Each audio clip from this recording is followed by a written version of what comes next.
El día de hoy, hermanos, vamos a proseguir con este ciclo. Vamos a pasar a estudiar la primera y la segunda carta a Timoteo. Hablemos brevemente, hermanos, sobre la importancia de estas dos cartas enviadas a Timoteo. ¿Quién era Timoteo? Pues era una persona muy importante dentro del cuerpo de Cristo. Muchos se han atrevido a decir que Timoteo era como un pastor, pero en realidad Timoteo no era pastor. Timoteo era un ministro que era enviado por el apóstol Pablo a las diferentes congregaciones, primeramente para guiarlos, para fortalecerlos, para enderezar lo que estaba torcido en lugares donde Timoteo iba enviado por el apóstol Pablo. Y también Timoteo era así como un apóstol o un evangelista itinerante que acompañó a los apóstoles en sus viajes, mayormente al apóstol Pablo. Vemos también que el apóstol Pablo pues viajaba con Lucas, quien escribió el evangelio. Marcos también aparece en los Hechos de los Apóstoles. También aparece Tito.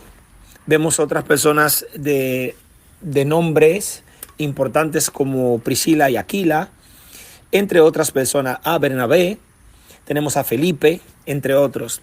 Pero Timoteo era una persona muy importante en la fe, para el apóstol Pablo como apoyo, como compañero de milicia. Y el apóstol Pablo envía estas cartas para que sean leídas en las congregaciones, para que aprendan cómo se lleva la estructura de la iglesia. Cuando hablo de la estructura, pues recordemos, hermanos, que el día de hoy hay varias denominaciones que tienen así llamados supuestos pastores, apóstoles, personas que ellos mismos se ponen títulos. Y también vemos que hay en las diferentes denominaciones comportamientos y doctrinas en las cuales nosotros el día de hoy, ya que hemos aprendido a la sana doctrina, no podemos confiar. Entonces el apóstol Pablo envía estas cartas para que los miembros de las congregaciones aprendan a dirigirse dentro del cuerpo de Cristo. También el apóstol Pablo habla de algunos ministerios.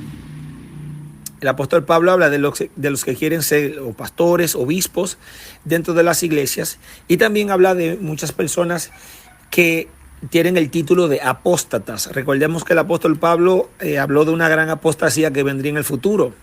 Esa gran apostasía pues comenzó a propagarse cuando la Iglesia Católica tomó su posición aquí en la tierra. Vemos, hermanos, que hay una parábola muy interesante, ya de eso hemos venido hablando. Esa parábola donde Jesucristo menciona a una mujer que escondió levadura en 3 medidas de trigo. Esa mujer, hermanos, en la Biblia, una mujer en la Biblia, pues se refiere a algo espiritual, llamémosle así, algo religioso. En este caso, en esa parábola se está hablando en el futuro de la gran ramera de Apocalipsis, o sea, la Iglesia Católica. Sabemos que la Iglesia Católica lo que ha hecho es utilizar muchas doctrinas y enseñanzas del paganismo, y lo que ha hecho es adornarla de cristianismo. Todas las enseñanzas y prácticas que vemos en la iglesia y tradiciones proceden de Babilonia. Y esas doctrinas han sido introducidas dentro de las llamadas denominaciones, las que conocemos el día de hoy, que están propagadas por el mundo. Y esa gran apostasía pues comenzó a leudar toda la masa, y así lo hizo porque Jesucristo, cuando habló de esa parábola, dijo claramente que esa levadura que fue introducida en el trigo por esa mujer, que se refiere a algo religioso, que la gran ramera, dice que la masa se leudó completa, toda la masa fue. Y al ser leudada toda la masa, lamentablemente se corrompió pues la doctrina bíblica, y muchos han apostatado de la fe. Y no solamente apostatar de la fe, porque hay 2 tipos de apóstatas. Y me preguntarán, ¿cómo que hay 2 tipos de apóstatas?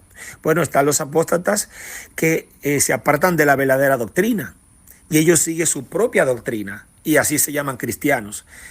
Hay otros que son la misma cizaña, vamos a llamarle así, porque están dentro de las iglesias, las denominaciones, llamémosle así, la cizaña, que en algún momento enseñan y se revelan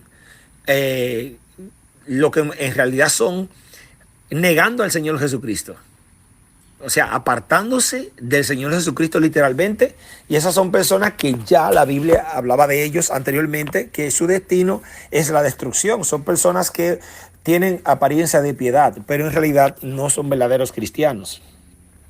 Y esas son personas que, por ejemplo, cuando el Señor Jesucristo dijo que cualquier persona que lo niegue delante de los hombres, Él también lo negará delante de su Padre y de los ángeles que están en los cielos. Por lo tanto, esas personas, ya Dios sabía que iban a negar al Señor Jesucristo porque Él lo conoce todo. Esas son las cizañas y esas son las personas que no perseveran hasta el fin. Por lo tanto, esa gente nunca han estado en los proyectos de la salvación eterna, sino que esas son personas que tienen una apariencia de piedad y se apartan de Cristo en algún momento y se apartan de la fe. En el primer siglo pues se apartaban de la fe cristiana y se volvían al judaísmo, o sea, a sacrificar animales y a odiar completamente lo que son los cristianos, porque se unían a la secta de los fariseos, volvían otra vez atrás. Por eso que en la carta a los Hebreos vemos claramente como muchos apostataron de la fe, apartándose del Señor Jesucristo y del Evangelio, y se volvían otra vez a los rudimentos de la ley. Esos son apóstatas que literalmente se cortan por completo en un momento del Señor Jesucristo y lo niegan. Pero hay otros apóstatas que tienen que ver con la doctrina. Son personas que usted los ve dentro de las llamadas iglesias o congregaciones y usted le explica a ellos, conocen en su mente que usted le está predicando la verdad, el verdadero conocimiento de la doctrina, y los rechazan. Entonces vemos que esas personas lamentablemente están siendo condenadas por la ley, y así lo enseña la primera carta a Timoteo. En este primer capítulo que vamos a leer, enseña así, que una persona que se levante en contra de la doctrina o que enseña algo diferente, hermanos, esa persona, la ley lo va a condenar. Por lo tanto, esa persona es un apóstata. Por lo tanto, existen dos apóstatas, siendo uno, porque es una persona que lo hace, ¿verdad? Pero existen dos formas de apostatar. Uno, cuando usted niega a Cristo, y la segunda es cuando usted se opone a la verdadera doctrina. Y usted me diría, pero José Junior, esa gente creyeron en Jesucristo, entraban a las iglesias, se ponían a levantar las manos, lloraban, inclusive hablaron en lenguas. Como muchos dicen que el día de hoy se habla lenguas, hoy no se habla ninguna lengua. En realidad eso es un tipo de mantra espiritual en algunos casos, que es utilizado por los brujos, los espíritus que toman a esa persona y se ponen a hablar ese tipo de lenguaje. Se le llama glosa. Y otras personas dicen, ese se la pasaba como un misionero haciendo aquí y allá. Pero Judas no estaba ahí con Jesucristo, entre los apóstoles. Y Jesucristo nunca le dijo, tú eres un falso cristiano, sino que Él reveló quién era en realidad en su momento. Entonces la Biblia dice que por su fruto uno va a conocer a una persona. Entonces, como Dios conoce los corazones, sabemos que esas personas en algún momento se van a revelar y van a demostrar quiénes son. Por lo tanto, esas personas nunca estuvieron destinadas para la vida eterna, sino que su fin es la destrucción, porque son cizañas que están encubiertas. Recuerden que la cizaña y el trigo se parecen mucho. Por lo tanto, el hecho de que una persona se mantenga supuestamente años dentro de una congregación y esa persona en algún momento apostate de la fe, usted ahí perdió la salvación. Eso no es que perdió ninguna salvación, que esa persona lo que era es un falso cristiano que estaba dentro de una congregación ahí o de un grupo. Y esa persona en su momento reveló lo que era. Imagínense que una persona le pongan una pistola en la cabeza y le digan, niega a Cristo, y esa persona tenga 20 años en el Evangelio y diga, yo no sé quién es Cristo, y empieza hasta a blasfemar en contra de Cristo. Debe decir, perdió la salvación. Nunca la tuvo. Porque el verdadero cristiano está predestinado, quiere decir que el verdadero cristiano se va a salvar. ¿Por qué se va a salvar? Porque va a perseverar. ¿Acaso Jesucristo negó al Padre cuando estaba en el madero? El apóstol Pablo negó al Señor Jesucristo, pero Jesucristo no había resucitado. Después de ahí, el apóstol Pablo fue una persona completamente diferente. Además, todos los apóstoles que estaban con Cristo, muchos de ellos tenían dudas, inclusive viendo todos los milagros que el Señor Jesucristo hacía. Pero cuando Cristo resucitó, disculpen que me entró una llamada. Ya empezamos, hermano. Ustedes saben cómo el asunto espiritual. Empezaron la llamada. Me han llamado como 4 veces ya, mientras estoy dando este estudio. Bueno, los apóstoles, cuando Jesucristo resucitó, eso fue como ponerle una firma a la fe de ellos. Desde ese momento los apóstoles dejaron de ser lo que eran y fueron otro tipo de personas. Tuvieron como un tipo de metamorfosis. Porque recuerden que los apóstoles, cuando estaban con Cristo, Cristo no había resucitado. Ellos tenían sus dudas de confiar al 100 en el Señor Jesús. Por eso que Tomás dijo, si yo no pongo mi dedo en el costado de él y veo la marca en sus manos, yo no voy a creer que es él. Pero no solo eso, sino que los apóstoles no creían, no entendían lo que Jesucristo decía cuando él iba a resucitar, porque ellos nunca pensaron que Cristo iba a resucitar. Ellos no lo pensaron, ellos lo creyeron después. Por lo tanto, hermanos, no es lo mismo que pasó con Pedro que lo que nosotros vemos el día de hoy, donde hay personas que dicen que fueron salvos por el Señor Jesucristo. Usted lo ve haciendo misiones, y que el pastor y el apóstol y fulano de tal, y de repente usted ve que se desborona como una taza de vidrio. Y esa persona nunca fue un hijo de Dios. Fue una cizaña. Y esa persona negó al Señor Jesucristo. Y Jesucristo pues lo negó también. Muchos en aquel día le dirán, Señor, Señor, no expulsamos fuera demonios en tu nombre hicimos milagros y sanamos personas. Y Jesús le va a decir a ellos en el futuro, lo dice en Mateo capítulo 7, verso 20 al 25, lo dice. Está ahí, creo en el 23. Apártense de mí que yo nunca los conocí. ¿Usted sabe lo que es una persona que diga que expulsó fuera demonios y que Jesús le diga, yo nunca te conocí, y profetizó y sanó personas? Y usted dice, pero la salvación de ese se perdió. Es que nunca la tuvo. Esa es una cizaña, eso parece trigo. Entonces, muchas personas todavía no han entendido esa línea que separa una cosa de la otra. El hecho de que una persona ande por ahí diciendo que es hijo de Dios y que sea muy cristiano y que usted lo vea que con la mano arriba y gritando y revolcándose y que hablando en lengua y diciendo y aquí y una persona, una persona llena de piedad y usted, wow, increíble. Y esa persona de repente coge otro camino. Entonces, perdió la salvación. No la perdió porque nunca estuvo escrito en el libro del Cordero. No, nunca. Cizaña. Entonces hay otros apóstatas que usted se pasa con ellos discutiendo y debatiendo la palabra de Dios, por ejemplo, con un católico. Usted se pasa diciendo que María no es la madre de Dios, que no está en el cielo. Un adventista séptimo día que se la pasa destrozando las profecías, enseñando doctrinas falsas, mezclando la ley con la gracia, diciendo que usted tiene que guardar el sábado. Usted se cansa diciendo que ni Cristo guardó el sábado. Y esa gente que no es así. Un testigo de Jehová diciendo que el Señor Jesucristo es el arcángel Miguel. Y que Jesucristo que fue creado. O sea, usted se la pasa y que no es así. Entonces, toda la doctrina de demonio que hay por ahí, que usted es una persona que usted se lo dice, tiene disonancia cognitiva, pero a la misma vez se convierte en un apóstata. Y la Biblia condena ese tipo de persona que está en contra de la verdadera doctrina, como vamos a verlo el día de hoy. Aunque el estudio se haga un poquito largo, es necesario, hermanos, que nosotros profundicemos en lo que se enseña doctrinalmente aquí. Porque esto es para nuestros días, al igual que las Sagradas Escrituras, todas las que nosotros hemos estudiado, pero hay algunas que están más marcadas que otras. Y el día de hoy nosotros vamos a ver en este primer capítulo, porque toda la carta, la primera y la segunda a Timoteo, es que es un manjar de doctrina, hermanos.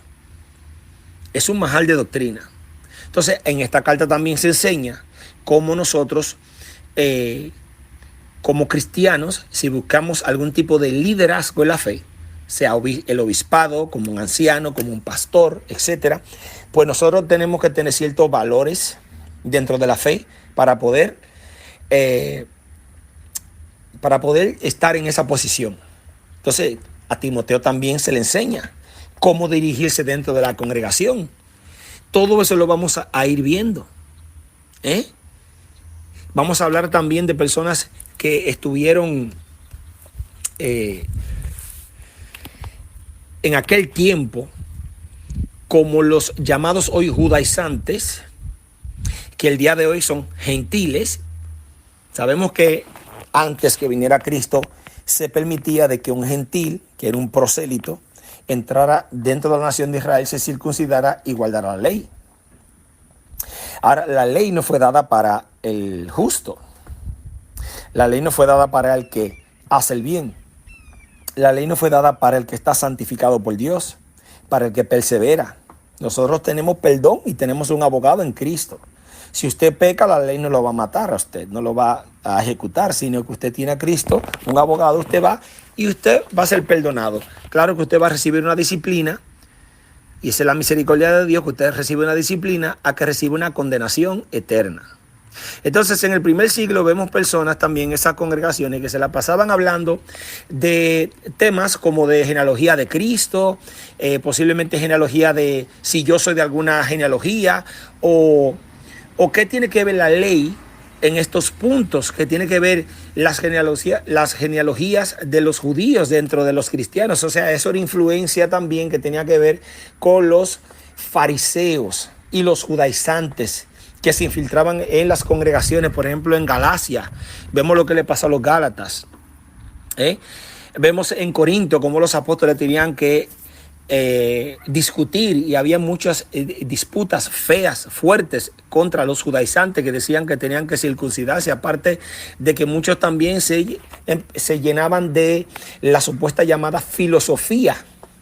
Acuérdense que en aquel tiempo los romanos eran personas que pensaban mucho en lo que es lo que es la ciencia, la filosofía, y muchas de esas cosas permearon el evangelio. Por lo tanto, el apóstol Pablo manda estas cartas para que nosotros aprendamos a distinguir una cosa de la otra y podamos guardar la fe, el amor y la esperanza, y no nos concentremos en cosas vanas que no aprovechan.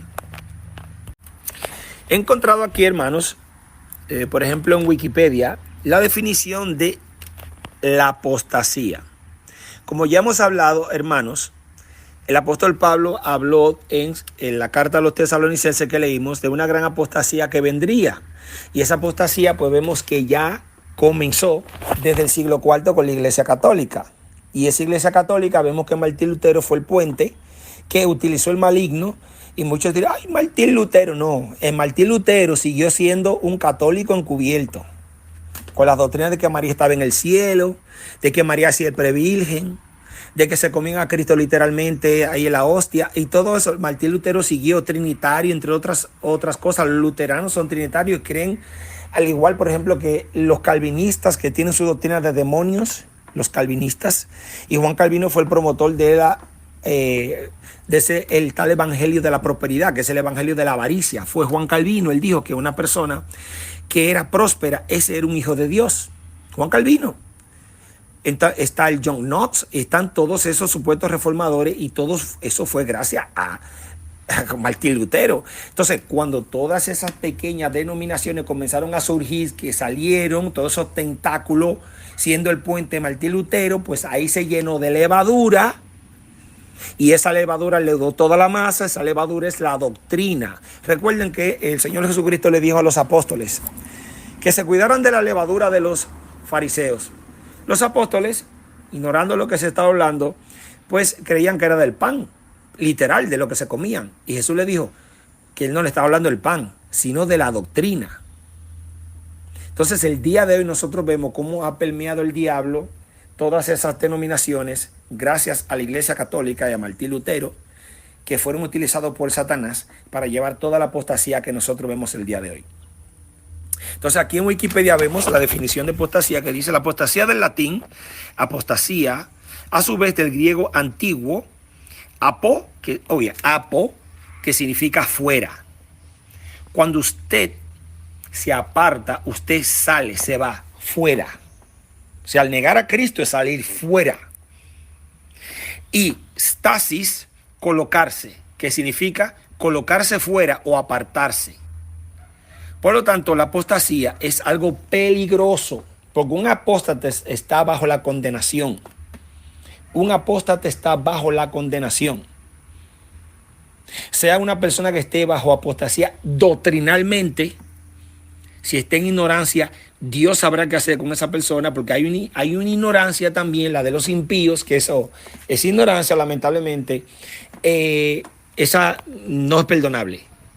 Pero hay ignorancias que están dentro de muchas congregaciones que son muchos hijos de Dios, porque es imposible que nosotros digamos que somos los únicos que nos vamos a salvar aquí en este grupo, sino que hay ignorancias sobre temas y doctrinales que hay personas que no la han enseñado bien. Pero está la ignorancia que es por la dureza del corazón de los impíos. Esa ignorancia no es perdonable. El apóstol Pablo estuvo una vez bajo esa ignorancia de los impíos. Y eso lo vamos a ver también. Recuerden que el apóstol Pablo dijo que una vez él estaba sin ley. Era un sin ley. Y un sin ley es un inicuo, como lo dice 2 Tesalonicenses capítulo 2, cuando se le llama al falso profeta, a ese hijo de perdición, sin ley, un inicuo. Entonces, vamos entonces, hermanos, a comenzar con la lectura. Recuerden que aunque se haga un poquito largo el estudio, es importante que hablemos de estos temas y les invito también a que envíen sus audios correspondientes a este primer capítulo, porque es muy interesante que hagamos esto, ya que estamos en estos tiempos viviéndolos literalmente de la apostasía. Para la lectura, hermanos, voy a utilizar la Reina Valera, que es la traducción más común. Pero como siempre, ustedes saben que nosotros tenemos herramientas, otras traducciones bíblicas interlineales y también tenemos diccionarios bíblicos para poder entender mejor el mensaje. El primer versículo de Primera de Timoteo, que era un apóstol también itinerante, llamémosle así, como un evangelista, al igual que Felipe, al igual que Bernabé, Tito, todos ellos. Nunca se dice que Timoteo era pastor, porque eso es lo que creen muchos. Timoteo no era pastor. Timoteo era como un heraldo del apóstol Pablo. O sea, era como si el apóstol Pablo fuera directamente allá y diera el mensaje. Y enseñara, doctrinara, exhortara. Eso es lo que hacía Timoteo, y también era un apóstol itinerante porque acompañó al apóstol Pablo en diferentes viajes. Dice así: Pablo, apóstol de Jesucristo, por mandato de Dios, nuestro Salvador. Mandato de Dios, o sea, fue Dios que escogió al apóstol Pablo. Recuerden que es Dios que escoge, porque Dios conocía el corazón del apóstol Pablo. El apóstol Pablo estaba en una ignorancia, pero la ignorancia del apóstol Pablo era por el celo de la ley. Recuerden esto: hay muchos de los judíos en aquel tiempo, y todavía en este tiempo posiblemente hayan algunos, que por el celo de la ley rechazaron a Cristo. ¿Por qué? Porque ellos tenían un velo, y ese velo fue el propio Satanás, le cegó el entendimiento a ellos.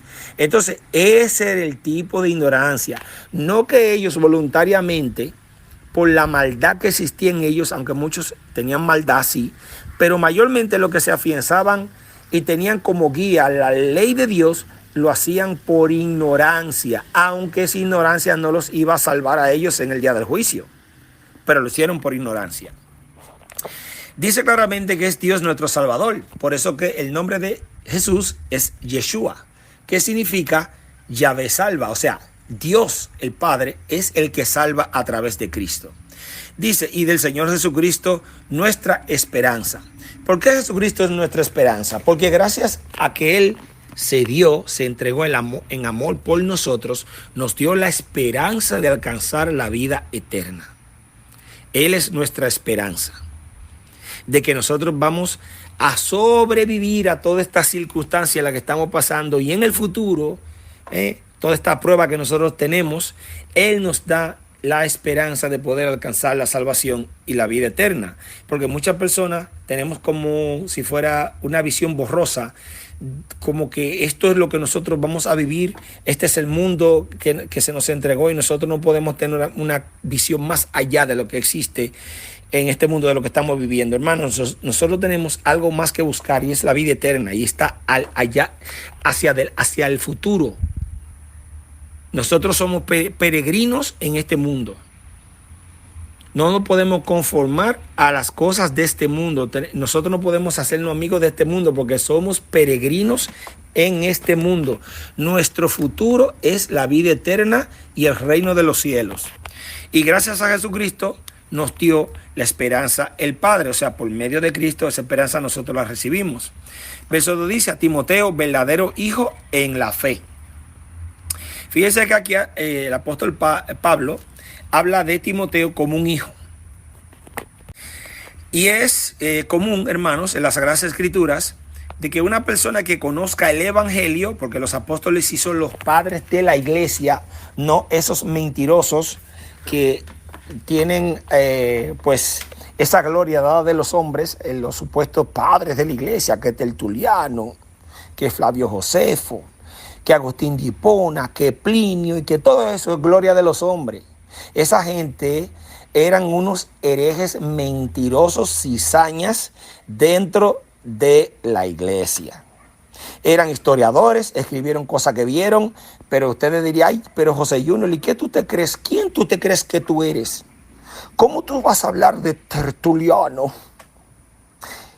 Pónganse a leer los que conocen la doctrina verdadera, pónganse a leer los escritos de ellos para que ustedes vean toda la doctrina de demonio que enseñaban ellos.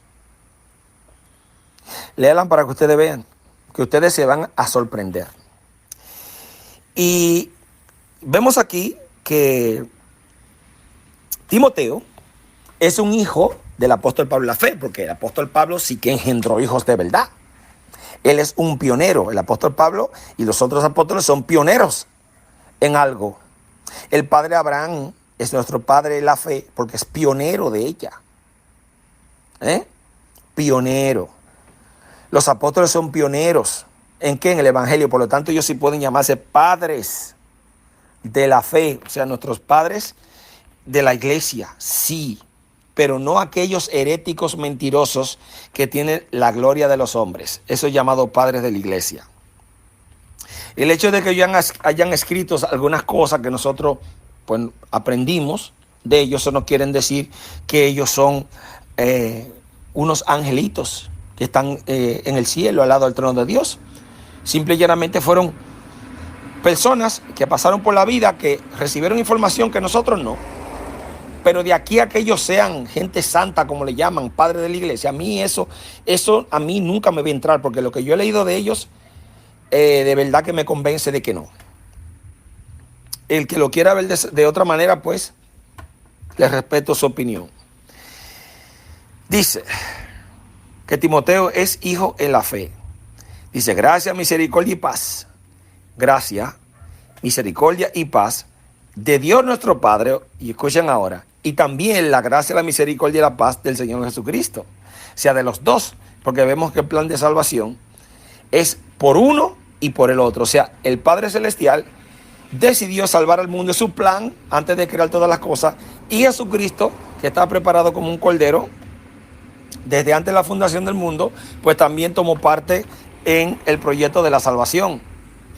Dice aquí, advertencia contra las falsas doctrinas. Hermanos, mire, el mundo está tan anonadado y tan ciego que no puede identificar lo que son las falsas doctrinas, hermanos, el día de hoy, porque ya es normal. Hay tantas doctrinas de demonios, por ejemplo, el supuesto hablar en lenguas, y de que hoy existen apóstoles. Y doctrinas como el pretribulacionismo, que ya eso ha permeado tanto, ha calado tanto en el interior de la persona y se ha predicado tanto que eso se ha vuelto una verdad siendo una mentira. Y lo ven como una doctrina correcta. En el primer siglo nunca se predicó esa doctrina de Satanás, de que la iglesia se va para el cielo, porque usted le pregunta, ¿dónde está el versículo que dice que ustedes van para el cielo? Antes de una tribulación de 7 años, no va a aparecer. Pero se ha enseñado tanto esa apostasía doctrinal de la que habló el apóstol Pablo y que vino por la iglesia católica, que es la madre de todas las rameras, la apóstata de todas las apóstatas ella, y tiene hijas, y todo eso vino por ella. Dice, como te rogué que te quedases en Éfeso cuando fui a Macedonia, para que mandases algunos que no enseñen diferentes doctrinas. Por lo tanto, vemos que el apóstol Pablo utilizaba a Timoteo de forma muy efectiva para enderezar la visión doctrinal, que no era mucha en el primer siglo. ¿Por qué? Porque no era mucho, hermanos, porque todavía no había venido la gran apostasía. La gran ramera no se había revelado todavía.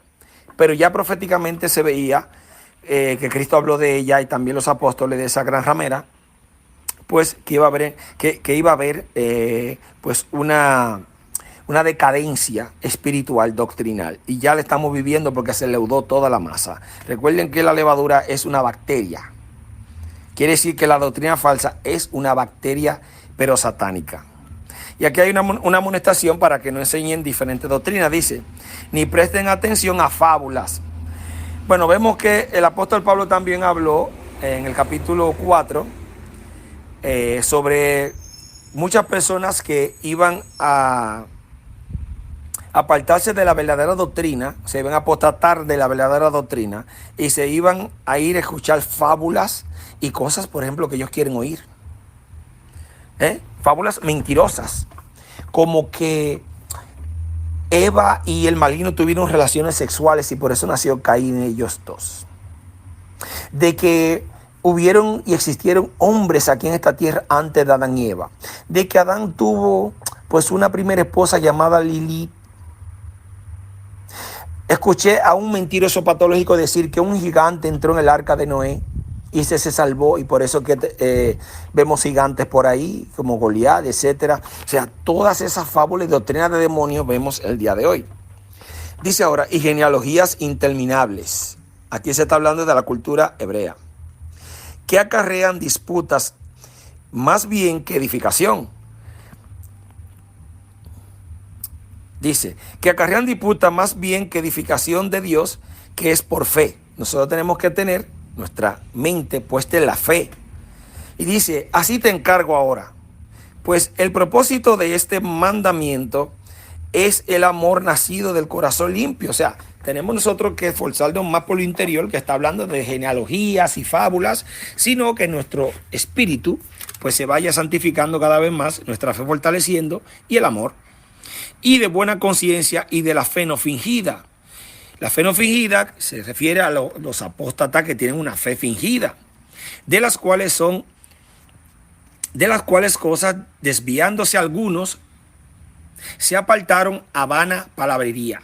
Apartándose, cuando dice apartándose, acuérdense que la palabra apostasía es apos, que significa fuera, apartado. Es una persona que se apartó de la verdadera doctrina. Y otros, pues negaron a Cristo. Aquí se está hablando de la doctrina. Queriendo ser doctores de la ley. Vemos que se está hablando de las genealogías del pueblo de Israel. Y muchos que posiblemente se hicieron judaizantes se apartaron de la fe verdadera. Apostataron. Sin entender ni lo que hablan ni lo que afirman. Imagínense un romano tratando de entender las genealogías hebreas en ese tiempo, que eran tan herméticas. Pónganse a pensar en eso, hermanos. Entonces, eso no aprovechaba a nada. Y hay muchas conversaciones que no aprovechan a nada. Pero sabemos que la ley es buena si uno la usa legítimamente. ¿A qué ley se refiere el apóstol Pablo aquí? Pues al decálogo, no al día sabat, porque ni el propio Jesucristo guarda el sabat y nosotros no tenemos que guardar el sabat, sino a la ley. No asesinarás, no robarás, no tendrás falsos dioses delante de mí, entre otras cosas. Dice que se puede utilizar legítimamente. ¿En qué sentido? En que si Dios dijo que no te hagas imagen de lo que hay arriba, ni en el cielo, ni debajo de la tierra, ni en ningún lado, pues ¿para qué tú la haces? Dígame, Iglesia Católica, para que usted haga imágenes. Esas imágenes que usan los brujos también, porque usted es la iglesia de Satanás aquí en la tierra. Por eso que usted se hace imágenes. Entonces, la ley se usa legítimamente cuando uno aprende a entender lo que ella quiere decir y aplicamos, en no hacer ese tipo de prácticas en contra de ella. Conociendo esto, y escuchen este versículo que es importante, dice, conociendo esto, conociendo que el conocimiento de algo es importante, porque usted lo entiende. Dice, entendiendo o conociendo esto, que la ley no fue dada para el justo. Ahora yo le pregunto a usted, ¿usted cree que es justo? Recuerde que la Biblia habla de nosotros los justos, los que estamos justificados por Cristo. O sea, cuando tenemos el Espíritu de Dios, nosotros somos un justificado delante de Dios. Ahora bien, hermanos, aquí dice que la ley no fue dada para el justo. Por eso es que cuando nosotros decimos que no estamos bajo la ley, mucha gente piensa que nosotros podemos hacer lo que nos da la gana. Ahora, ¿qué es un justo? Es una persona que no roba, no mata, no fornica, no es un adúltero. Eso es un justo. Una persona que está justificada, una persona apartada para Dios. Es un santo, como lo dice la palabra de Dios. Entonces, ¿cómo la ley a usted le va a hacer el efecto que hace de condenarlo a la persona que están bajo pecado? No puede, porque nosotros somos justos. Por lo tanto, no estamos bajo la ley. Porque la ley no nos puede matar, porque nosotros somos justos. Hacemos el bien.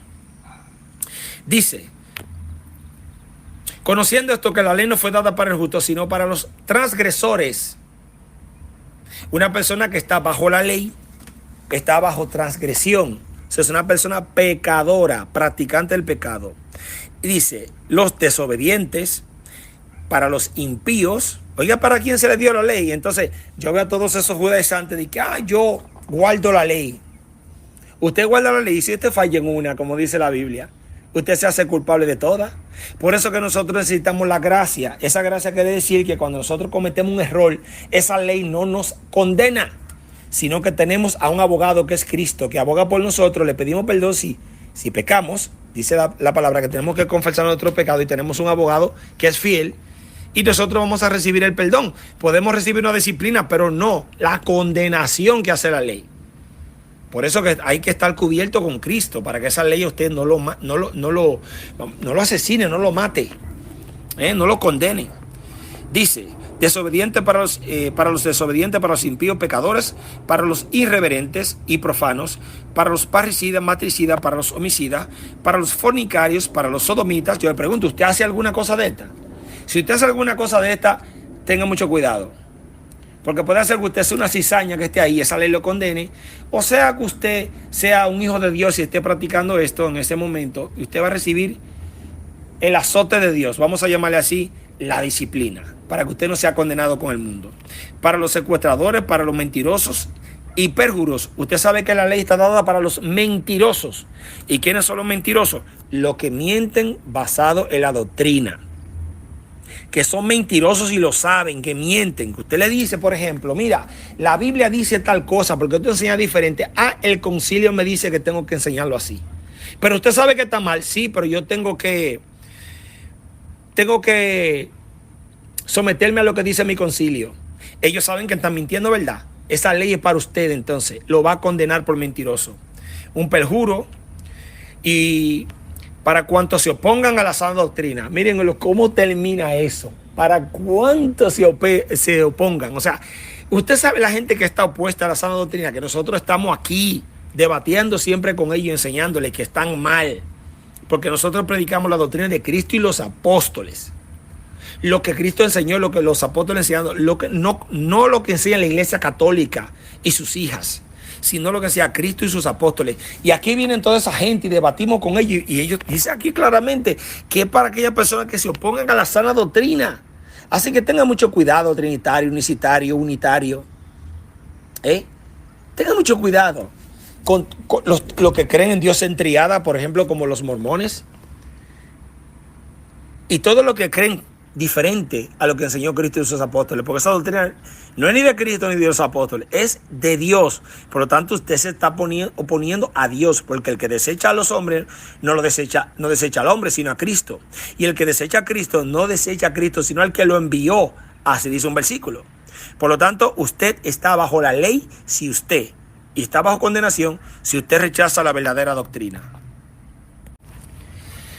y se opone en contra de ella. Sigue diciendo, según el verso 11 dice, según el glorioso evangelio del Dios bendito. Observen que el evangelio es de Dios, procede de Dios, porque Jesucristo dijo, mi doctrina no es mía, sino del que me envió. Por lo tanto, el que se opone a la doctrina, se opone a Dios. Y usted no quiere estar opuesto a Dios, ¿verdad que no? Piénselo 2 veces. Dice, que a mí me ha sido dado, según el glorioso evangelio del Dios bendito, que a mí me ha sido encomendado. Aquí vemos un título en el verso 12, dice, el ministerio de Pablo, doy gracias al que me fortaleció. a Cristo Jesús nuestro Señor. ¿Por qué lo fortaleció? Porque a Cristo lo escogió directamente, lo hizo apóstol y también lo doctrinó. Y le dio fuerzas en diferentes situaciones, apareciéndosele y enviándole ángeles también. Porque me tuvo por fiel.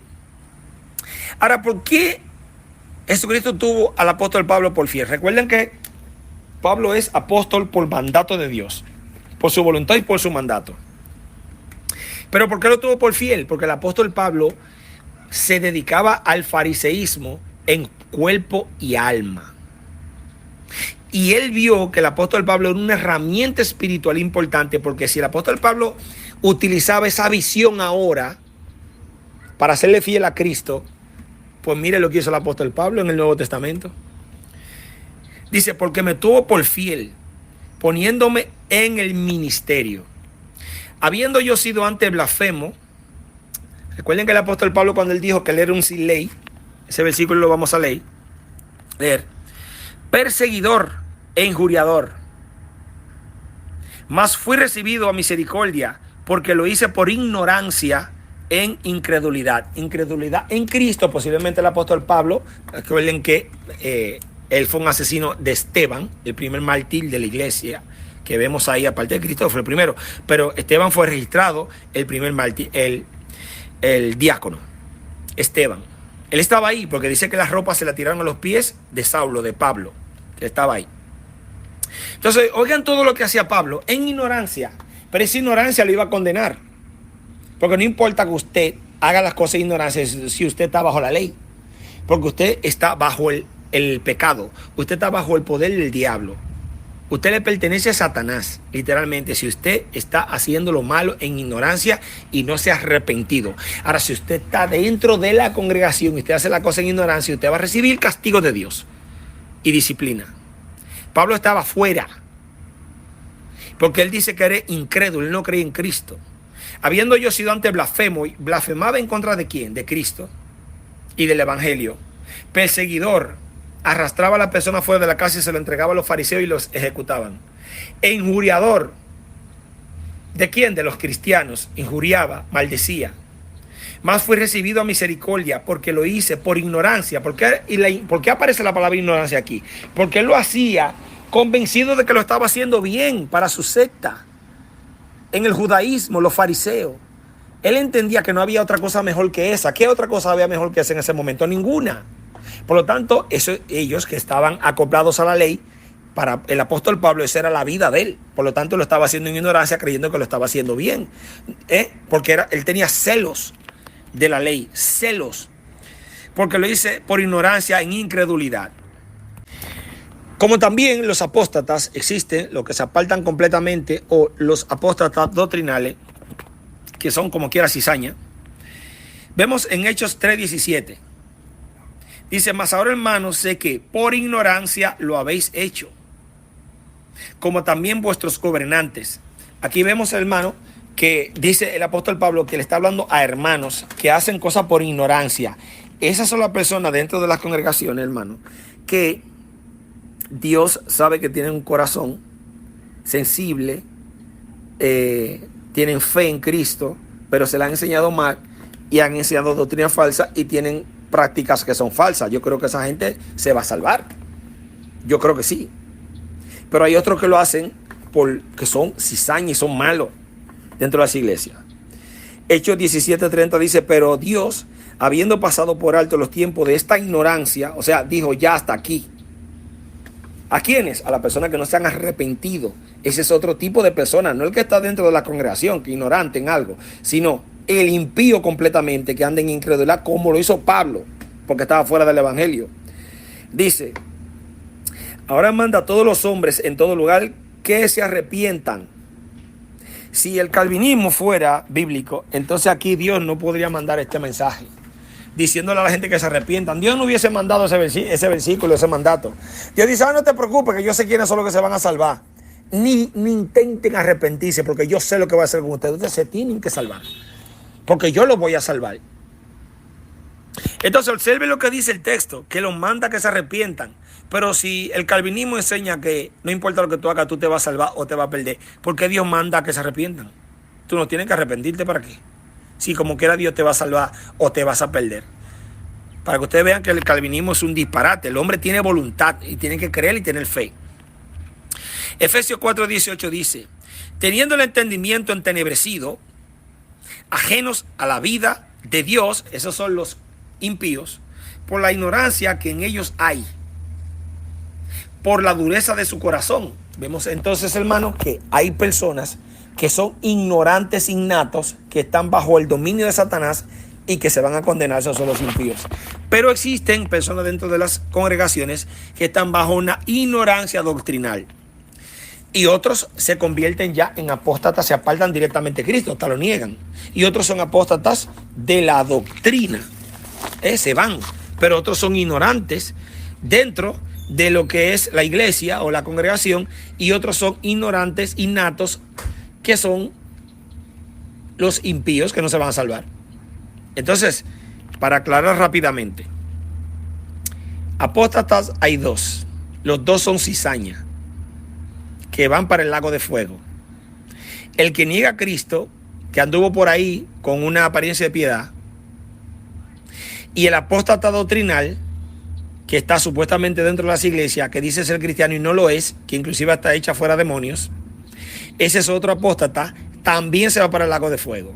Porque la apostasía es condenable en la Biblia, es condenable. No importa si usted se convirtió en una persona que se apartó de algo, sea de Dios por medio, o sea, de Dios o de Cristo, negándolo con su boca, ya que Dios sabía que eso iba a pasar con usted como quiera, porque Dios conoce el futuro y usted es una cizaña como quiera. O usted está en contra de la doctrina, como dice aquí Timoteo claramente, Pablo a Timoteo, los que están en contra de la doctrina están bajo la ley, se van a condenar. Esos son otros apóstatas. Por lo tanto, los dos van para el lago de fuego. Los que niegan a Cristo y los que niegan la doctrina están en contra de ella y están bajo la ley.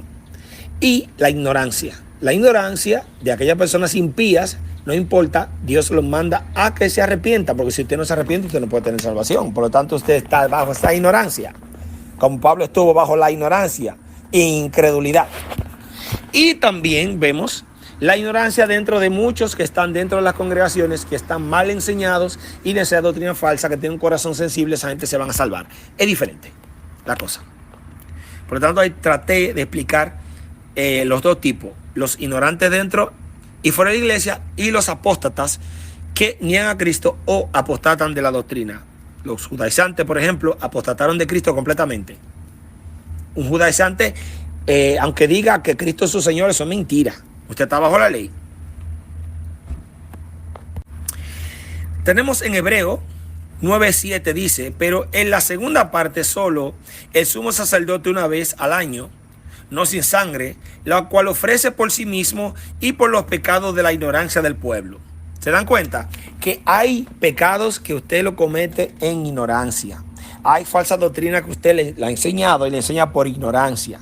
Y nosotros hemos enseñado aquí en este grupo eso, de que hay personas que bajo ignorancia cometen errores. Sí, eso es verdad.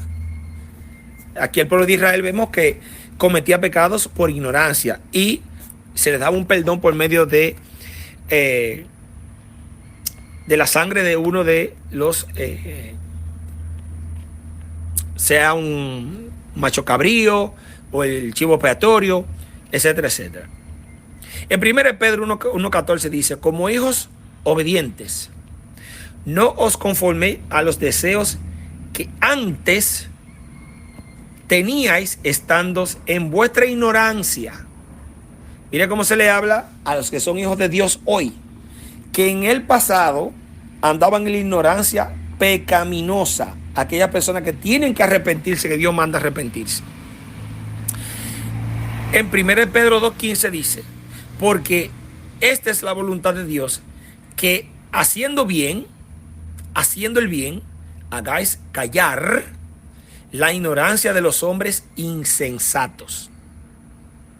Los insensatos pueden ser cualquier persona, puede ser un insensato impío o un insensato dentro de la congregación.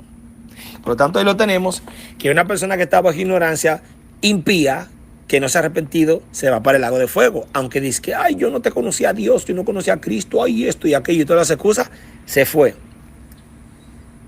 Y aquellas personas que están bajo ignorancia dentro de la iglesia, que lamentablemente muchos de ellos hasta son cizaña, pero hay otros que están en ignorancia parcial, vamos a llamarle así, que le han enseñado mal, pero Dios dice que mire el corazón, eso es lo importante. Dios mira el corazón, que es lo importante. Es importante, hermanos, que cuando leímos 1 Timoteo de 5 al 7 dice, pues el propósito de este mandamiento es el amor, nacido del corazón, el amor número 1, y de buena conciencia 2, y de fe no fingida 3, de las cuales cosas, desviándose alguno, se apartaron a vana palabrería, queriendo ser doctores de la ley sin entender ni lo que hablan ni lo que afirman. Vemos, hermanos, que aquí dentro de esta explicación, de este versículo, esas personas eran cizañas, esos que se apartaron. Era porque no tenían ninguna de estas características de un cristiano. Primeramente, no tenían amor, no tenían un corazón limpio, no tenían fe ni una buena conciencia. Ahí lo dice claro. Por lo tanto, ¿qué eran? Cizaña dentro de la congregación.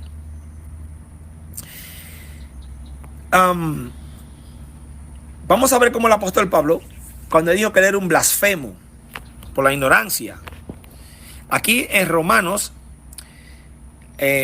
capítulo 7, verso 9 dice, y yo sin la ley vivía en un tiempo, pero venido el mandamiento, el pecado revivió y yo morí. O sea, de forma metafórica lo mató la ley.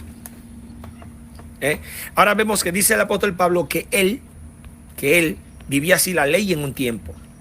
Tenemos en Tito 3:9, donde dice, pero evita las cuestiones necias y genealogías y contenciones y discusiones acerca de la ley, porque son vanas y sin provecho. Fíjense que aquí a Tito también se le habla de este tipo de personas que están dentro de las iglesias. Estos son como los judaizantes, hermanos. Estos son así como ese tipo de judaizantes. Ahora, nosotros sí tenemos una ley. Tenemos una ley nosotros. Estamos bajo la ley de Cristo. ¿Y cuál es esa ley? Recuerden que el apóstol Pablo, Pedro y todos los apóstoles enseñaron que los antepasados, o sea, los padres de ellos, eran unas cargas tan pesadas vivir bajo la ley que ni ellos mismos podían llevar a los antepasados. Pero hay una ley que es diferente. Ese es el evangelio, la ley de Cristo, como dijo Pablo, que no estaba sin ley, sino bajo la ley de Cristo, en ese mismo contexto que leímos de Romanos. En Santiago 1:25 dice, mas el que mira atentamente en la perfecta ley, la de la libertad, esa ley de la libertad es el evangelio, y persevera en ella, no siendo oidor olvidadizo, sino hacedor de la obra. Este será bienaventurado en lo que hace. Aquí vemos claramente que se está hablando de la ley que nosotros oímos. La fe viene ¿por qué? Por el oír. Y el oír por la palabra de Dios. Por lo tanto, aquí vemos claramente que en Santiago 1:25 se habla de la perfecta ley que es el evangelio. En Hechos, capítulo 21:20, vemos también otra característica de que Pablo decía que él lo hacía en ignorancia, el blasfemar, en perseguir a la iglesia, era por los celos que él tenía. O sea, el corazón de él estaba dedicado. Dice que le aventajaba mucho de su tiempo en el tiempo vamos a llamarle así, del primer siglo. Recuerden que había uno llamado Gamaliel, que era una persona inminente que él aprendió bajo esos pies, bajo los pies de Gamaliel. Por lo tanto, el apóstol Pablo estaba dedicado completamente al fariseísmo. Y lo hacía porque estaba ligado a la Torá, la ley de Dios. Pero tenían malas costumbres, estaban permeados de mal. El apóstol Pablo era un grupo de ellos, pero no era una serpiente, una víbora, como Jesucristo le dijo a los fariseos, que eran serpientes. El apóstol Pablo estaba entre medio de ellos, pero no era uno de ellos porque fue rescatado. Hechos 21:20 dice, cuando ellos oyeron, glorificaron a Dios y le dijeron, ya ves, hermano, cuántos millares de judíos hay que han creído y todos son celosos por la ley. O sea, esos judíos que creyeron eran celosos por la ley. Por eso Pablo lo que hacía era en ignorancia, porque era celos que tenía de la ley. Y de verdad que es importante, hermanos, todos esos puntos que nosotros estamos leyendo, porque aprendemos a cómo lidiar con los judaizantes, con los apóstatas, con aquellos mentirosos que tienen una apariencia de piedad, y también son pues buenos consejos para nosotros. Bien, el verso 14 dice: pero la gracia de nuestro Señor fue más abundante con la fe y el amor que es en Cristo Jesús. Dice que el pecado abundó, sobreabundó la gracia. Vemos que se cumple eso en el apóstol Pablo y en nosotros. Palabra fiel y digna de ser recibida por todos, que Cristo Jesús vino al mundo para salvar a los pecadores, de los cuales yo soy el primero. Hermano, este versículo es importantísimo. Recuerden que la Biblia habla de la preexistencia de Cristo. Miren lo que dice el texto, que Jesús vino al mundo. O sea, Jesús no es de este mundo, como él se lo dijo claramente a Pilato cuando lo habían apresado. Vino al mundo. También Marta le dijo que ella sabía que Lázaro en el futuro iba a alcanzar la salvación, iba a resucitar, y que ella creía que Jesús es el Hijo de Dios que había venido al mundo. Cuando dice que había venido, que Jesús estaba en el tercer cielo viviendo con su Padre antes de la creación de este mundo, y Jesús entonces, su espíritu, él se despojó de su cuerpo, se vació. Eso es lo que se le llama kenosis en Filipenses capítulo 2 versos 5 al 11, kenosis. Se vació de su cuerpo, salió de su cuerpo su espíritu y entró en un cuerpo que se le preparó aquí en la tierra. Él descendió del cielo a la tierra, estaba al lado de Dios. ¿Ah? Juan 17:5, Juan 1:1, Juan 6:38, que dicen claramente esos versículos que Jesús vino al mundo enviado por otro. Entonces aquí vemos que el apóstol Pablo está entendiendo que Jesús es preexistente, que estaba en el cielo con Dios, que Jesús no es un profeta que nació solamente aquí en la tierra, sino que él es preexistente antes de que existiera todo, como lo dice Colosenses, que él es antes de todas las cosas. Dice: pero por esto fui recibido a misericordia, para que Jesucristo mostrase en mí el primero toda su clemencia, para ejemplo de los que habrían de creer en él para vida eterna. O sea, es un ejemplo. ¿Qué era el apóstol Pablo? Era un asesino, era un delincuente. ¿Qué no se podía decir del apóstol Pablo? Y mire que él dice que la misericordia de él vino primero a él, para que todos los otros que hay por ahí digan: yo no soy digno. Vamos a llamarle así, porque la palabra dignidad es una palabra que hay que tener mucho cuidado cuando uno la dice. Pero vamos a decir: yo no soy digno de que Dios me mire a mí, o que Jesucristo me mire a mí, porque yo he hecho tantas cosas. Y el apóstol Pablo dice que él es el primero. Y eso para ejemplo de los que habrían de creer en él para vida eterna. Verso 17 dice: por tanto, al Rey de los siglos, inmortal, invisible, y de eso vamos a hablar ahora. También el apóstol Pablo habla así en 1 Timoteo 6, cuando dice que Dios es un Dios invisible. ¿Cómo que Dios es un Dios invisible? ¿No tiene cuerpo? Si Dios es un Dios invisible que no tiene cuerpo, entonces ¿por qué Jesucristo tiene la misma esencia el Padre y Juan lo vio? Juan no tocó a Jesús en forma espiritual, cuando estaba en un espíritu ahí lo dice claramente en Apocalipsis. Y también Hebreos capítulo 1 verso 3 dice que ellos tienen la misma esencia.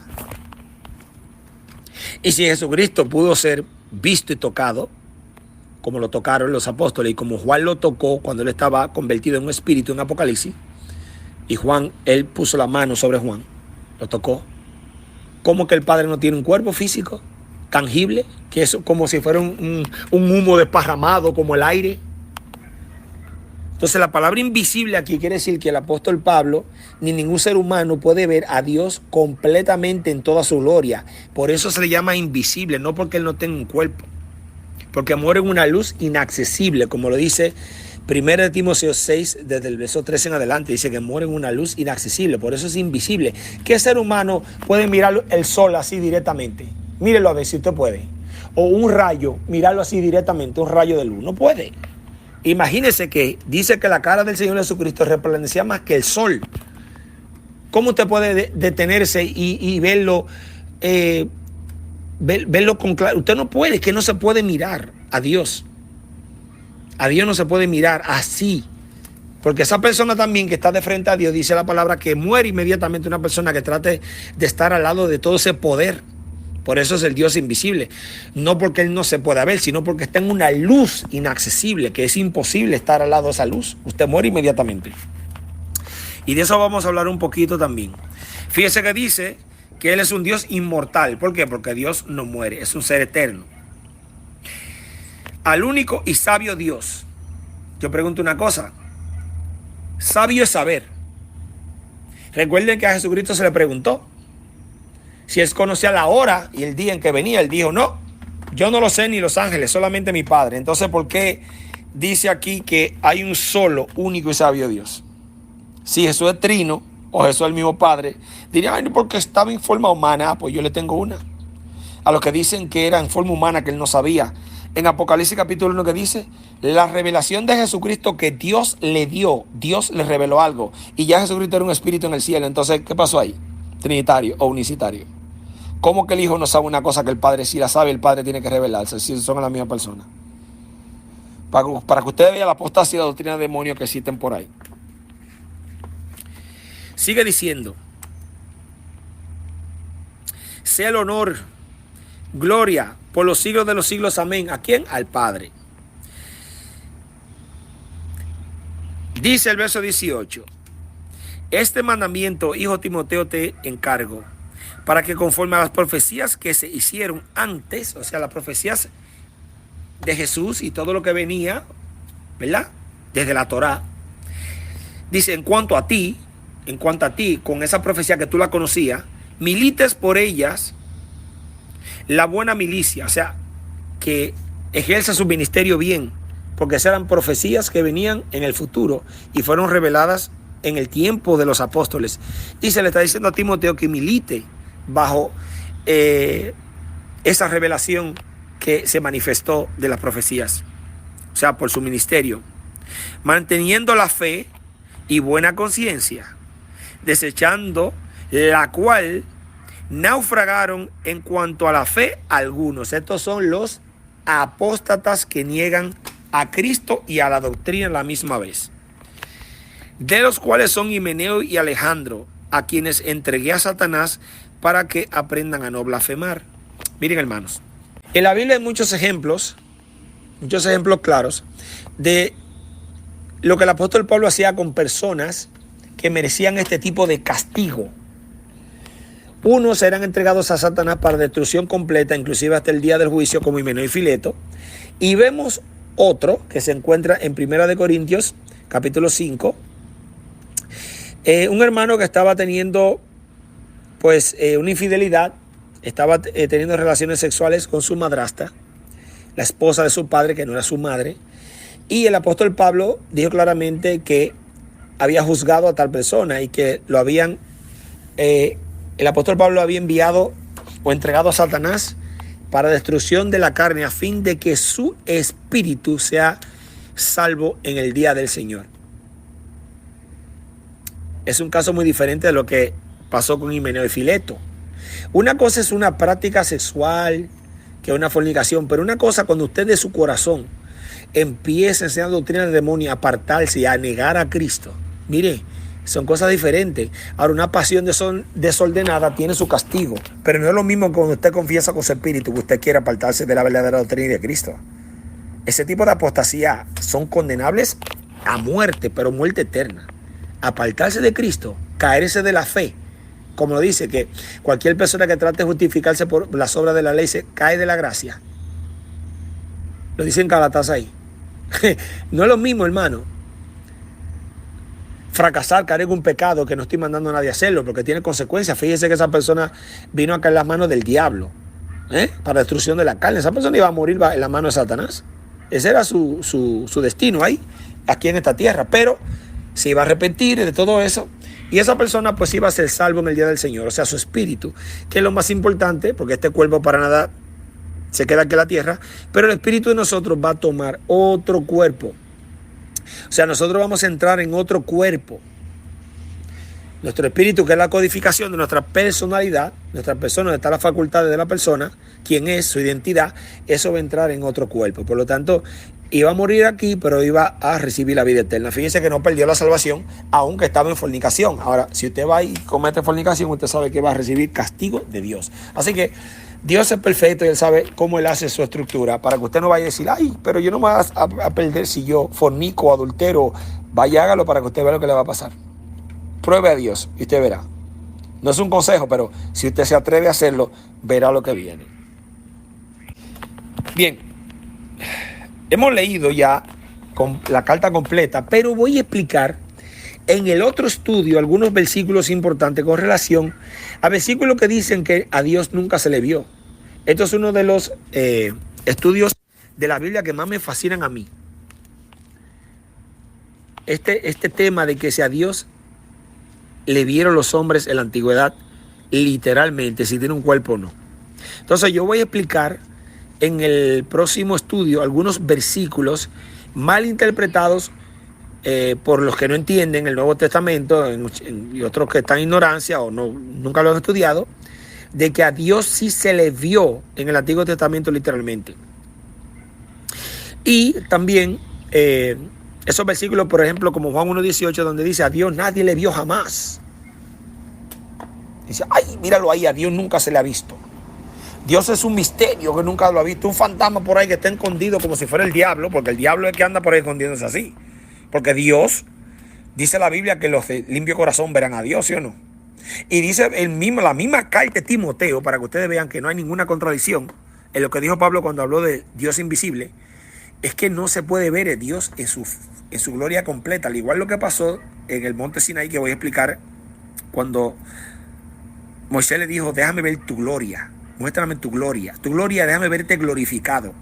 Y Dios le dijo, nadie puede ver mi rostro. Y dice, ay, pero Dios no habló de su rostro, pero de eso que están hablando, de su cuerpo glorificado, incluyendo su cara. Y dice, nadie puede ver mi rostro y seguir vivo. Léase, glorificado. Entonces el mismo Pablo a Timoteo le dice que Cristo nos va a mostrar en el futuro al bienaventurado Dios, que ninguno de los hombres ha visto ni puede ver, que nos va a mostrar ese Dios, nos lo va a enseñar, a presentar. ¿Cómo es que no tiene cuerpo entonces? Y que ningún ser humano lo ha visto, ni lo puede ver. Porque el apóstol Pablo dijo, ni lo puede ver. ¿Y por qué Pablo dijo que Jesucristo no lo va a presentar? Cuando vayamos a Timoteo capítulo 6, verso 13 en adelante, lo vamos a leer eso. ¿Cómo es que él no se puede ver? ¿Cómo es que ningún hombre lo puede ver? Ni lo ha visto ni lo puede ver. Y después dice el apóstol Pablo que Jesucristo nos lo va a presentar a nosotros. ¿Se equivocó Pablo o lo interpretamos mal nosotros? Pues muchos lo interpretan mal. En realidad lo que se está hablando es de que un Dios como el Padre glorificado, en su forma completa glorificada, es imposible que se pueda ver. Porque tiene una gloria demasiado poderosa y puede matar inmediatamente a cualquier persona que esté frente a él si está glorificado. Pero otros lo han visto, y eso yo lo voy a mostrar ahora, de que Dios sí se ha dejado ver. Ahora bien, hermanos, vamos entonces a utilizar la misma Biblia para demostrar de que el Dios Padre sí fue visto, y de que hay ciertos versículos en el Antiguo Testamento que es imposible que una persona, por el más mínimo conocimiento de la Biblia que tenga, pueda negarlo. Y que hay versículos en el Nuevo Testamento que simplemente hay que entenderlo con su contexto y con la cultura también. O sea, la forma de que la Biblia expresa cosas que uno no puede tomarlas a la ligera y decir que, mira. Bueno, disculpen que me entró otra llamada ya. Ustedes saben lo que pasa cuando yo estoy haciendo un estudio bíblico. Bueno, el asunto es que en el Antiguo Testamento hay pasajes, versículos contundentes que demuestran de forma irrefutable que el Dios Padre fue visto de forma literal. El Dios Padre descendió a la tierra como un ser humano también, o sea, en forma humana. Pero también el Dios Padre fue visto, no con toda su gloria y no de cerca, pero fue visto también glorificado. Fue visto a una distancia considerable en el cual pudieron dar detalles de su cuerpo. Recuerden que el Padre dijo claramente que Él nos hizo a imagen y semejanza de nosotros. Las semejanzas son las facultades espirituales internas que tenemos nosotros, porque nosotros amamos, nosotros aborrecemos, nosotros tenemos sentimientos, el Padre también tiene sentimientos, todo eso, pero también hay una imagen la cual pues nosotros tenemos física del Padre, porque somos personas que tenemos 2 pies, 2 manos, una cabeza, 2 ojos, una nariz. Entonces, una imagen, usted nunca va a encontrar una imagen de un pensamiento, algo que es intangible. ¿Quién me puede enseñar una imagen de algo invisible? ¿Qué persona aquí me puede enseñar la imagen de algo invisible? Y digo todo esto porque es posible que hayan personas en el grupo aquí que no crean en lo que yo estoy diciendo. Entonces tienen que responder a todo lo que yo le pregunto. Pueden dar sus argumentos, claro, pero tendrán que responder a muchas cosas que hay en la Biblia. Entonces, cuando el Dios Padre dijo que Él nos hizo a su imagen, y inclusive la Biblia dice que Jesús es la imagen de la sustancia del Padre. ¿Y qué es una sustancia? Es algo que tiene una materia. Entonces, nosotros somos la imagen de algo que es lo original.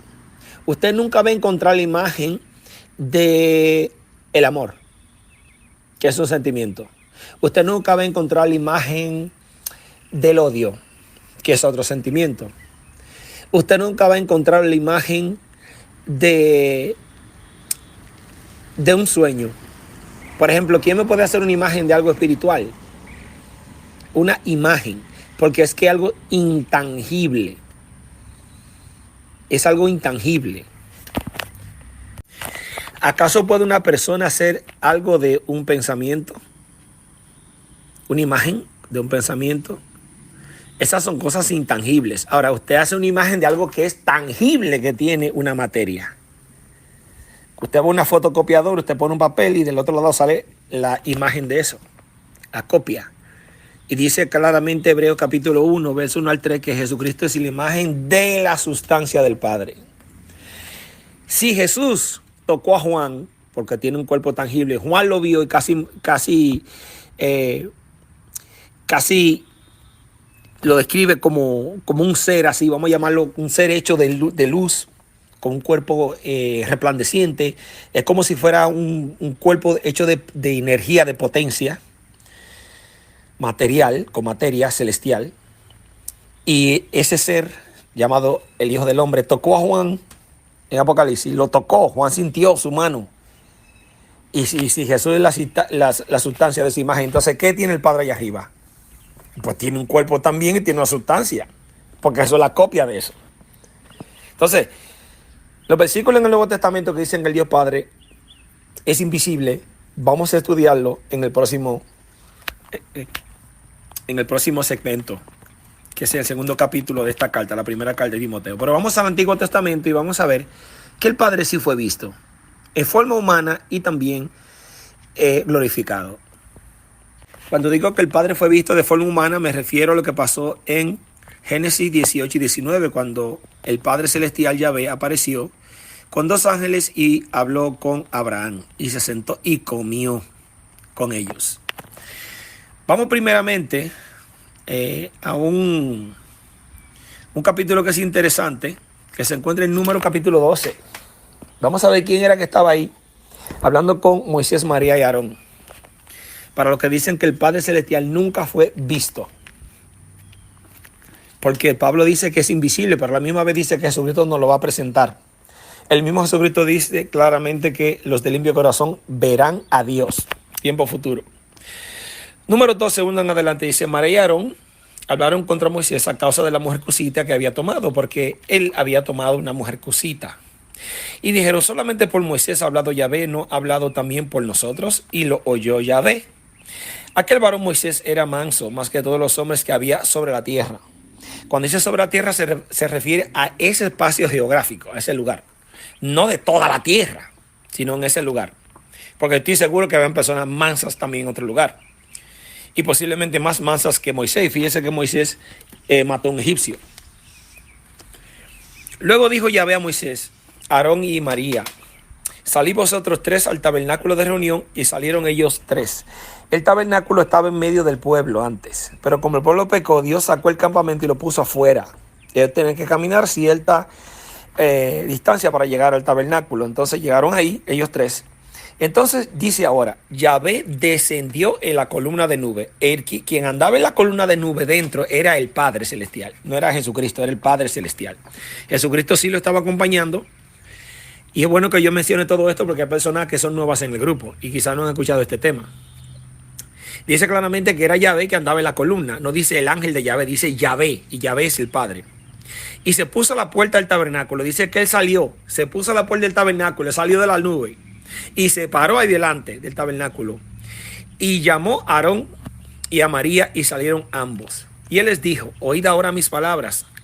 Cuando hay entre vosotros profeta de Yahvé, le apareceré en visión, en sueños hablaré con él. Yo pregunto, ¿de quiénes son los profetas y quién hablaba a través de los profetas? ¿Quién era que le hablaba en sueños a los profetas? ¿Quién era que se le aparecía en sueños a los profetas? El Dios Padre era que hablaba y se revelaba a través de los profetas por sueño, para que ellos hablaran al pueblo. Por eso Dios mandaba a los profetas de él y les revelaba en sueño. Por lo tanto, vemos claramente que en Hebreos capítulo 1 dice, Dios habiendo hablado muchas veces y de muchas maneras en otros tiempos a los padres por los profetas, Dios el Padre en estos tiempos nos ha hablado por el Hijo. Ahí vemos claramente que en el número capítulo 12 es Dios el Padre que está enfrente de María, Aarón y Moisés. Porque él está diciendo que él le aparecería a los profetas en sueño, en visión. Y así fue. O sea, ¿era Dios que hablaba por medio de los profetas? ¿Sí o no? Entonces, ¿quién era el que estaba parado ahí al frente de Dios? 3. Denme un solo versículo ustedes, los que no creen eso, donde Jesucristo habló por medio de los profetas. Conozco los versículos que van a utilizar, pero vamos, tráiganlo. Y les voy a demostrar que no es Jesús. No es Jesús. Entonces, ahí vemos claramente que es el Padre que está ahí hablando. En Número capítulo 12. Sigue diciendo. Verso 7. No así a mi siervo Moisés, que es fiel en toda mi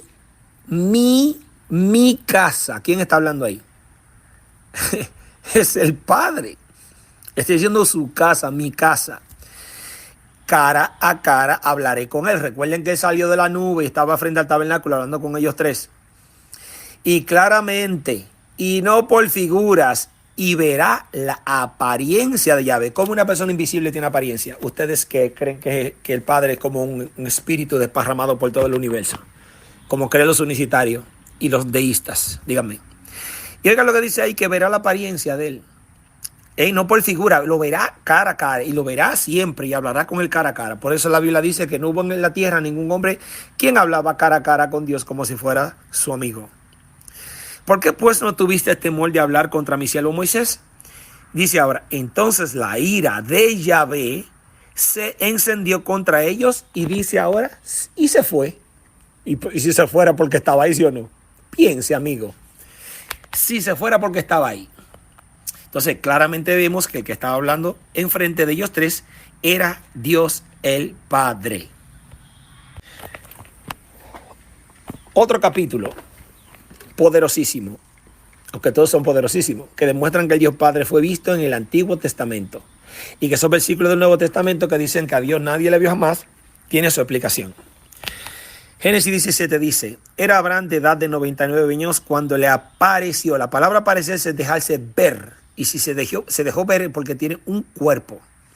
Cuando le apareció Yahvé y le dijo, yo soy el Dios Todopoderoso o el Omnipotente. ¿Quién es el Todopoderoso y el Omnipotente? Claro, el unicitario, el trinitario, esa gente que no tiene idea de lo que hablan dirán, que es Jesús. Jesús en la Biblia nunca es llamado Todopoderoso ni Omnipotente. Por lo tanto, el que le apareció a Abraham fue el Padre. Anda delante de mí, sé perfecto, y pondré mi pacto entre mí y ti. Y dice el verso 3, entonces Abraham se postró sobre su rostro y Dios habló con él. Escuchen, y Dios habló con él. Y dice, he aquí mi pacto es contigo y serás padre de muchedumbre.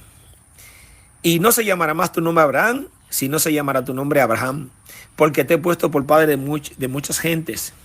Te multiplicaré, estableceré mi pacto y te daré a ti y a tu descendencia después de ti la tierra en que moras.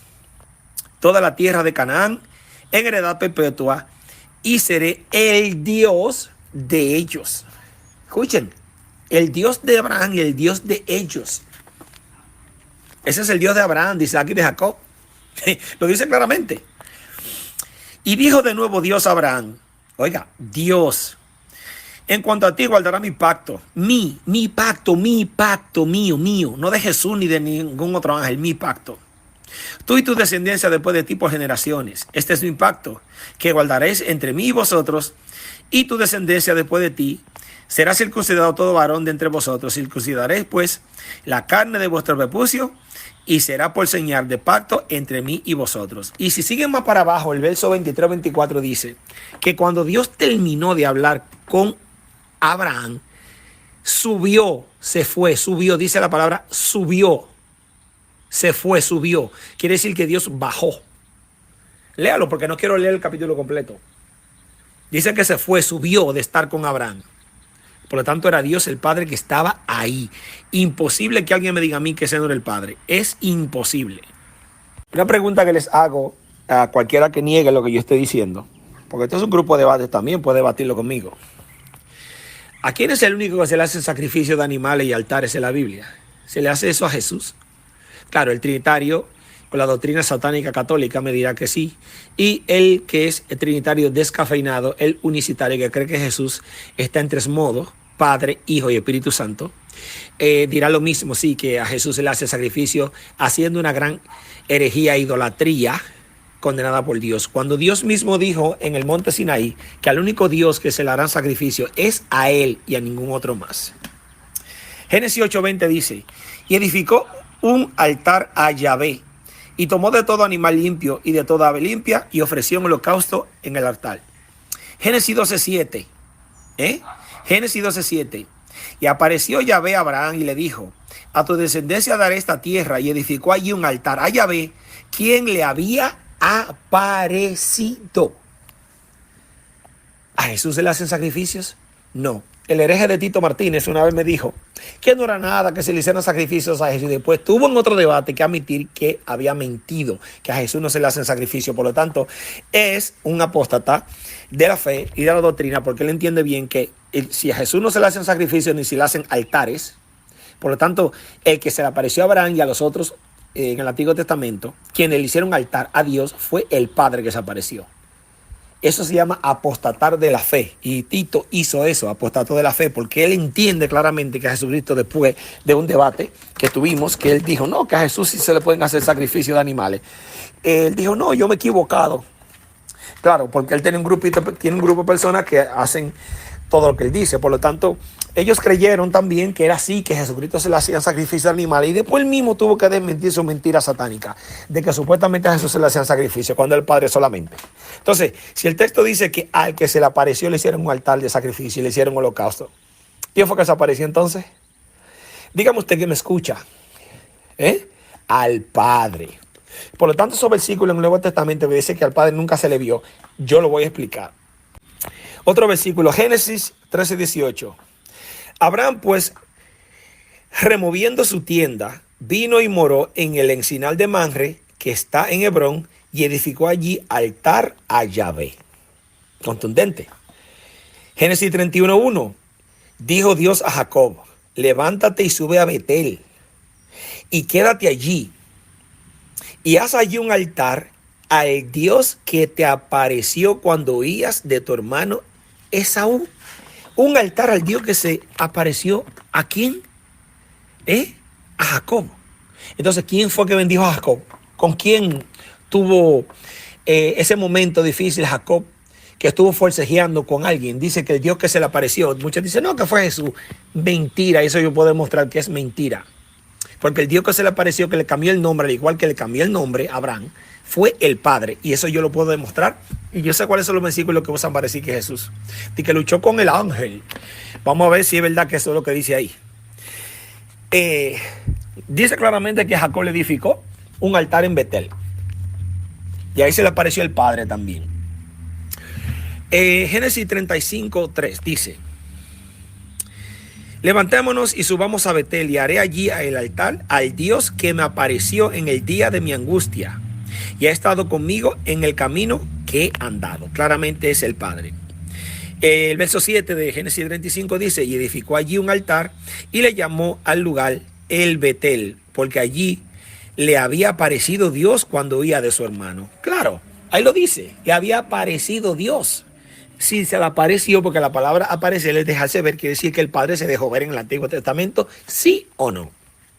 En el Antiguo Testamento también vemos como el Padre Celestial en el monte Sinaí se le aparecía a Moisés y le decía claramente que él iba a enviar su ángel delante del pueblo de Israel a introducirlo en la tierra que él había prometido. Un momento en que Dios se enojó y le dijo, mira, yo te voy a enviar con mi ángel porque mi ira se va a encender y voy a exterminarlos a todos en el camino. Y Moisés le rogó a Dios para que fuera con ellos. Y decía, si tú no vas con nosotros, nosotros no vamos a salir de aquí. Hicieron un pacto ellos allá arriba, lo que le llaman el pacto renovado. Ahora bien, ese ángel que él dice, he aquí yo enviaré mi pacto. La Biblia dice que es el ángel de Yahvé. ¿Quién es el ángel de Yahvé? Pues Pablo dijo claramente quién era, eso lo vamos a leer. Entonces, ¿quién era que estaba hablando cara a cara con Moisés en el monte Sinaí? ¿Quién? He aquí yo envío mi ángel. El Tito Martínez se pasó diciendo, no, Dios estaba hablando desde el cielo. Sí, miren, yo le puedo mostrar capítulo literalmente donde se dice que Dios descendió del cielo y puso sus pies sobre el monte Sinaí. Que lo puso los pies y estaba ahí. Entonces, todos los profetas que dijeron que Dios descendió del cielo y puso sus pies en el monte Sinaí, él mismo escribió los 10 mandamientos. Muchos profetas, que yo tengo un arsenal de capítulos así. Entonces, él estaba en el monte Sinaí hablando con Moisés y dijo que iba a enviar a Jesús, su ángel. En Éxodo 33:1 dice, Yahvé dijo a Moisés, anda, sube de aquí, tú y tu pueblo, que sacaste de la tierra de Egipto, a la tierra del cual juré a Abraham, Abraham, Isaac y Jacob, diciendo, a tu descendencia la daré, y yo enviaré mi ángel delante de ti, y echaré fuera el cananeo, el amorreo, el eteo, el heveo, al jebuseo. Fíjese que dice que él enviaría a su ángel delante de él. Entonces, ¿quién es el ángel de él? Si me dicen a mí que es Jesús, el que está hablando con Moisés, entonces, ¿qué pasa? ¿Que Jesús tiene un ángel también? Eso no aparece en la Biblia, que Jesús tiene un ángel por ahí que hace todo eso. Vemos que es Yahvé, dice Yahvé que está hablando con ellos. Ahora bien, en Éxodo 14:19 dice, y el ángel de Dios que iba delante del campamento de Israel se apartó e iba en pos de ellos, y asimismo la columna de nube que iba delante de ellos se apartó y se puso a sus espaldas. O sea, los dos estaban ahí. Uno en la columna, se paró en el medio del campamento de los egipcios y el pueblo, y el ángel de Yahvé iba en pos, iba en la retaguardia siguiendo al pueblo cruzando el Mar Rojo. Eso yo lo voy a explicar. Éxodo 23:20 dice, aquí yo envío mi ángel delante de ti para que te guarde en el camino y te introduzca en el lugar que yo he preparado. El ángel de él. El verso 23 dice, porque mi ángel irá delante de ti y te llevará a la tierra del amorreo, del eteo, del heveo, del fereceo, del heveo, del jebuseo, a los cuales yo haré destruir. En Éxodo 32:4 en el monte Sinaí, ve pues ahora, lleva a este pueblo a donde te he dicho. He aquí mi ángel irá delante de ti, pero en el día del castigo yo castigaré en ellos su pecado. ¿Cuál pecado? El pecado de el becerro que se hicieron. Ok, vamos a explicar entonces el asunto de que Dios enviaba a su ángel con el pueblo. Vamos a ver dónde se cumple esa profecía. Vemos claramente, hermanos, en Éxodo 14, cómo el Padre y el Hijo, los dos, están trabajando juntos. El Dios Padre en su nube y el ángel de Yahvé. Los dos. Vamos a Éxodo 14, dice, verso 1. Habló Yahvé a Moisés diciendo, di a los hijos de Israel que den la vuelta y acampen delante de Pi-Hahirot, entre Magdol y el mar, hacia Baal-Zephón. Delante de él acamparéis junto al mar. Eso fue cuando salieron de Egipto. Porque Faraón dirá a los hijos de Israel, encerrados están en la tierra, en el desierto los ha encerrado. Y yo endureceré el corazón del faraón. Yo pregunto ahora, ¿quién endureció el corazón del faraón? ¿No dice la Biblia que fue Dios el Padre para mostrar su gloria sobre él? Entonces, ¿quién es que está hablando con Moisés aquí? Es el Padre en el monte. Y yo endureceré el corazón del faraón para que lo siga, y seré glorificado en faraón y en todo su ejército. Y sabrán los egipcios que yo soy Yahvé, y ellos lo hicieron así. Y fue dado el aviso al rey de Egipto que el pueblo huía, y el corazón del faraón y de sus siervos se volvió contra el pueblo, y dijeron: ¿cómo hemos hecho esto, haber dejado ir a Israel para que no nos sirva? Y unció su carro y tomó consigo su pueblo, y tomó 600 carros escogidos y todos los carros de Egipto y los capitanes sobre ellos. Y endureció Yahvé el corazón del faraón, rey de Egipto, y siguió a los hijos de Israel, pero los hijos de Israel habían salido con mano poderosa. Por eso la Biblia dice en Éxodo 3 que Dios los guiaría a ellos y los libraría con brazo extendido. Brazo extendido es la mano poderosa de Dios. Dice: siguiendo los pueblos egipcios con toda la caballería y los carros de Faraón, su gente de a caballo y todo su ejército, los alcanzaron acampados junto al mar, al lado de Piairot, delante de Baal-Zephón. Y cuando Faraón se hubo acercado, los hijos de Israel alzaron sus ojos, y aquí que los egipcios venían tras ellos, por lo que los hijos de Israel temieron en gran manera y clamaron a Yahvé. No dice al ángel de Yahvé, dice a Yahvé. Y dijeron a Moisés: ¿no había sepulcros en Egipto que nos has sacado para que muramos aquí en el desierto? Porque has hecho así con nosotros, que nos has sacado de Egipto. ¿No es esto lo que hablamos en Egipto diciendo: déjanos servir a los egipcios, porque mejor nos fuere servir a los egipcios que morir nosotros en el desierto? Y Moisés dijo al pueblo: no temáis, está firme, y ve la salvación de Yahvé, la que hará hoy con vosotros, porque los egipcios que hoy veis, nunca más, para siempre lo verás. Yahvé peleará por vosotros, y vosotros estaréis tranquilos. Entonces Yahvé dijo a Moisés: ¿por qué clamas a mí? Di a los egipcios, di a los hijos de Israel que marchen, y tú alza tu vara, extiende tu mano sobre el mar y divídelo, y entre los hijos de Israel por el medio del mar en seco. Y aquí yo endureceré, otra vez dice que él endureceré, eso lo dice Romano, que endureceré el corazón de los egipcios para que lo sigan. Y yo me glorificaré en Faraón y en todo su ejército, en sus carros y en su caballería. Y sabrán los egipcios que yo soy Yahvé, cuando me glorifique en Faraón, en sus carros y en su gente a caballo. Y dice ahora: y el ángel de Dios que iba delante del campamento de Israel se apartó e iba en pos de ellos. Iba en pos de ellos siguiéndolo. Por eso Jesucristo dice: el que me siga, venga en pos de mí. Quiere decir caminando con él, siguiéndolo. Y asimismo la columna de nube, que es donde estaba el Padre, recuerden el tabernáculo que él bajó en esa nube, en Números 12, que iba delante de ellos, se apartó y se puso a espalda. La palabra poner, se puso, quiere decir se estableció.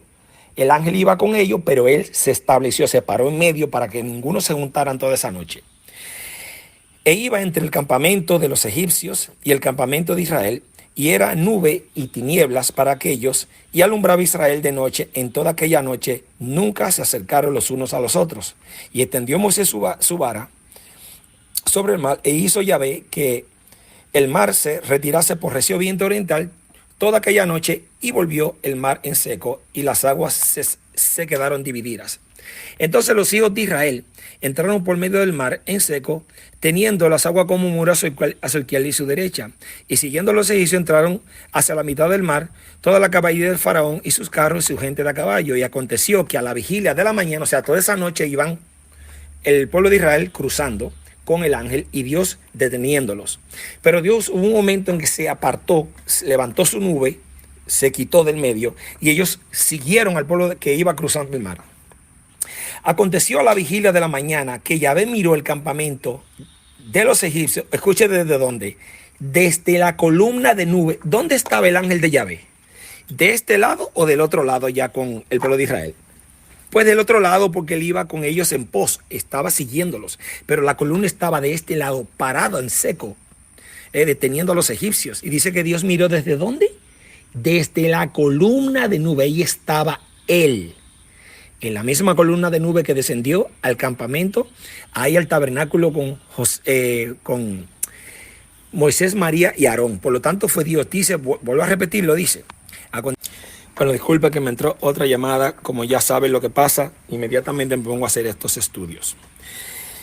El verso 24 de Éxodo 14 dice: aconteció a la vigilia de la mañana que Yahvé miró el campamento de los egipcios. Escuche de dónde. Desde la columna de nube y fuego. No dice desde el cielo, ¿verdad que no? Desde la columna de nube. Es que él estaba ahí, en esa nube, en esa columna de nube. Mire, la misma Biblia dice en Job que Dios tiene una nube especial. Ese versículo yo lo puedo poner después, pero dice que hay una nube de Yahvé, la nube de él, una especial de él. Por eso la misma Biblia dice que Jesucristo vendrá en una nube, o sea, sobre las nubes que vienen también los ángeles, y él dice que viene en una nube. Entonces, el Dios Padre tiene una nube brillante. Lo dice en Job, eso yo lo tengo en mis estudios y lo puedo buscar y leerlo después cuando me lo pregunte, si me lo pregunta. Él dice que tiene una nube resplandeciente el Padre. Ese es como su mecanismo de moverse. No que él lo necesite, sino que él lo hace de esa manera también. Y dice que miró desde la columna de nube, o sea que no estaba en el cielo. Y quitó las ruedas de sus carros y los trastornó gravemente. Entonces los egipcios dijeron, huyamos de delante de Israel, porque Yahvé pelea por ellos contra los egipcios. No dice el ángel, dice Yahvé, el que miró desde la nube. Y Yahvé dijo a Moisés, extiende tu mano sobre el mar, para que las aguas vuelvan sobre los egipcios, sobre sus carros y sobre su caballería. Quiere decir que el ángel estaba del otro lado ya, con ellos, cuando cerraron el mar. Entonces ahí vemos clarito, hermanos, que estaban los dos actuando aquí en la tierra, el Padre y el Hijo. En 1 Corintios 10, 1, 4 dice, porque no quiero, hermanos, que ignoréis que nuestros padres todos estuvieron bajo la nube, ¿de quién? De Yahvé. Y todos pasaron el mar, ¿con quién? Con el ángel que los seguía. Y todos de Moisés fueron bautizados en la nube y en el mar. Y todos comieron el alimento espiritual y todos bebieron la misma bebida espiritual, porque bebían de la roca espiritual que los seguía, o sea, en pos. Recuerden que la nube se puso, o sea, se paró. Ahora, quien lo seguía era una roca que es Cristo. Mire, Pablo lo está diciendo. Y la roca era Cristo. Por lo tanto, el ángel que fue en pos de ellos, que Dios le prometió que iba con ellos, es Jesús. Más claro ni el agua.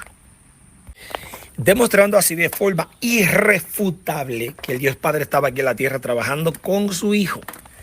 Y que él andaba en la nube, que se le aparecía cara a cara a los hombres. Vamos a leer Éxodo capítulo 33, que es importantísimo también. Esto lo estoy haciendo para aquellas personas nuevas que no han escuchado este tema. Verso 1 dice, Éxodo 33. Yahvé dijo a Moisés, anda, sube de aquí, tú y el pueblo que sacaste de la tierra de Egipto, a la tierra a la cual juré a Abraham, Isaac y Jacob, diciendo, tu descendencia la daré. Vemos que eso fue cuando Dios habló con Abraham, el verso 17 y el verso 12, etc. Y yo enviaré delante de ti el ángel, y echaré fuera del cananeo, el amorreo, el eteo, el fereceo, el heveo y el jebuseo, a la tierra que fluye leche y miel. Pero yo no subiré en medio de ti, porque eres pueblo de dura cerviz, no sea que te consuma en el camino. O sea, eso es Dios diciendo.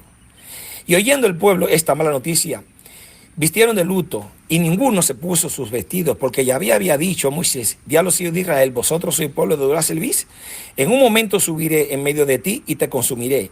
Quítate pues ahora tus atavíos, para que yo sepa lo que te he de hacer. Entonces los hijos de Israel se despojaron de sus atavíos desde el monte Horeb, que es monte Sinaí por ahí, y Moisés tomó el tabernáculo y lo levantó lejos. Eso fue cuando ellos salieron. Moisés marearon, porque el tabernáculo ellos lo habían puesto fuera, por lo que tuvieron que salir, ya que hicieron un becerro, ese becerro de oro, mientras Moisés recibía los mandamientos de Dios. Dice, fuera del campamento, y lo llamó el tabernáculo de reunión, y cualquiera que buscaba a Yahvé salía al tabernáculo de reunión que estaba fuera del campamento. Y sucedía que cuando salía Moisés al tabernáculo, todo el pueblo se levantaba y cada cual estaba en pie a la puerta de su tienda y miraban en pos de Moisés hasta que él entraba en el tabernáculo. Cuando Moisés entraba en el tabernáculo, la columna de nube descendía. ¿Qué columna de nube es? A la que ya le hablé, Dios era que estaba ahí. Y se ponía a la puerta del tabernáculo y Yahvé hablaba con Moisés. Más claro no puede ser, ¿eh? Más claro no puede ser. Sigue diciendo. Y viendo todo el pueblo la columna de nube que estaba a la puerta del tabernáculo, se levantaba cada uno a la puerta de su tienda y adoraba. Y hablaba Moisés cara a cara con Yahvé, como habla cualquiera a su compañero. Lo dice cara a cara. Él no hablaba con una columna de nube, era con Dios que estaba ahí y bajaba y hablaba con él.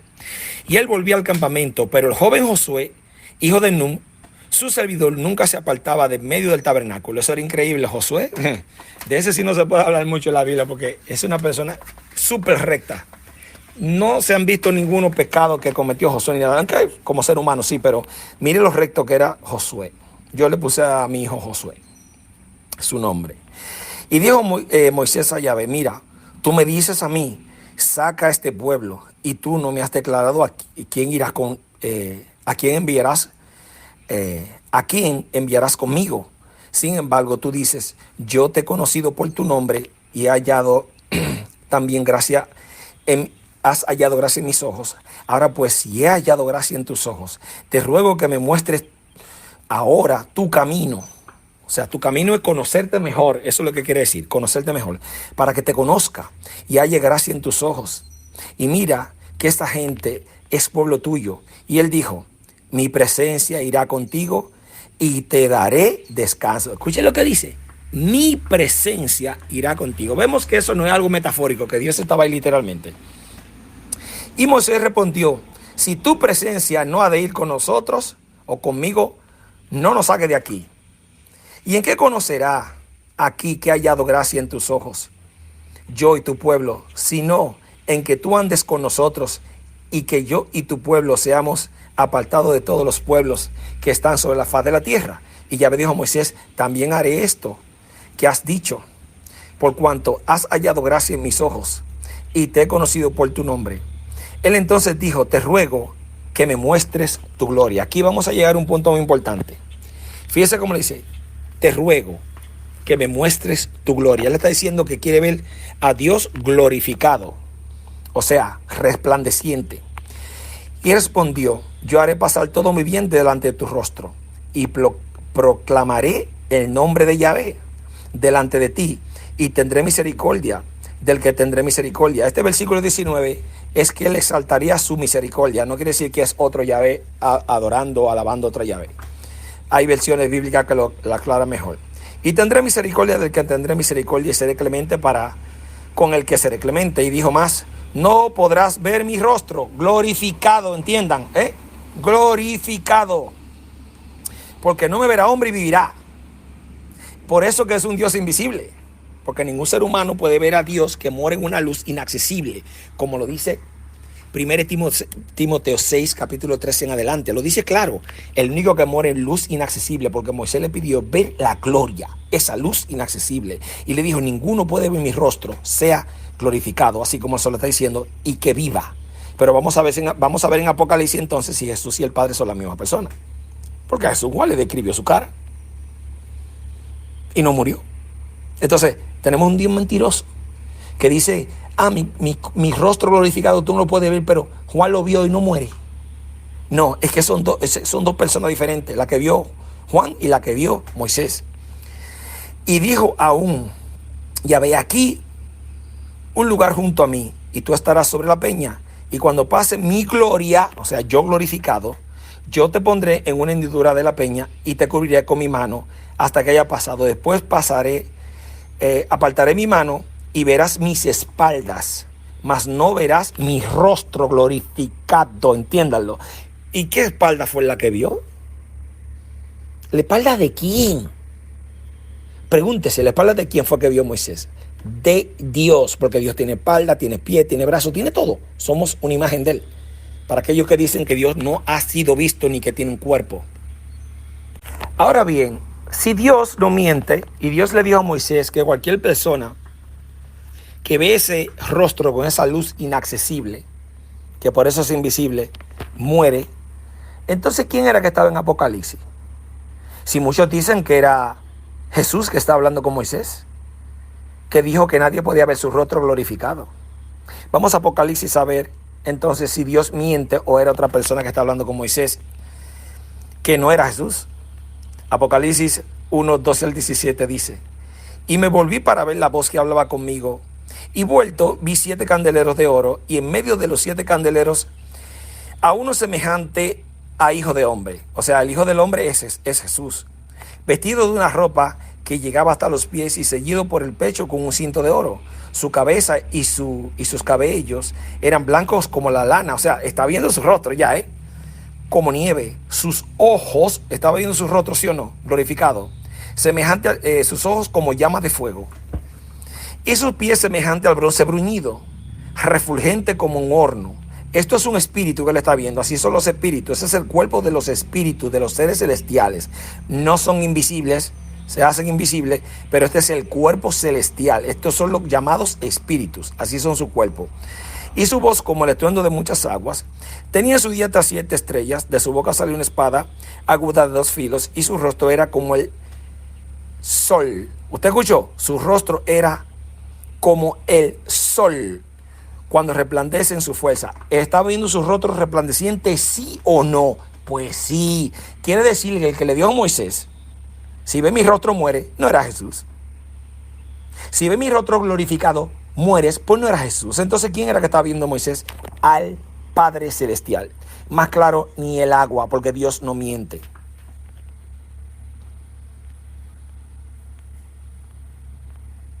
Lo mismo si usted va y lee, por ejemplo, esos textos que se encuentran en Daniel capítulo 1.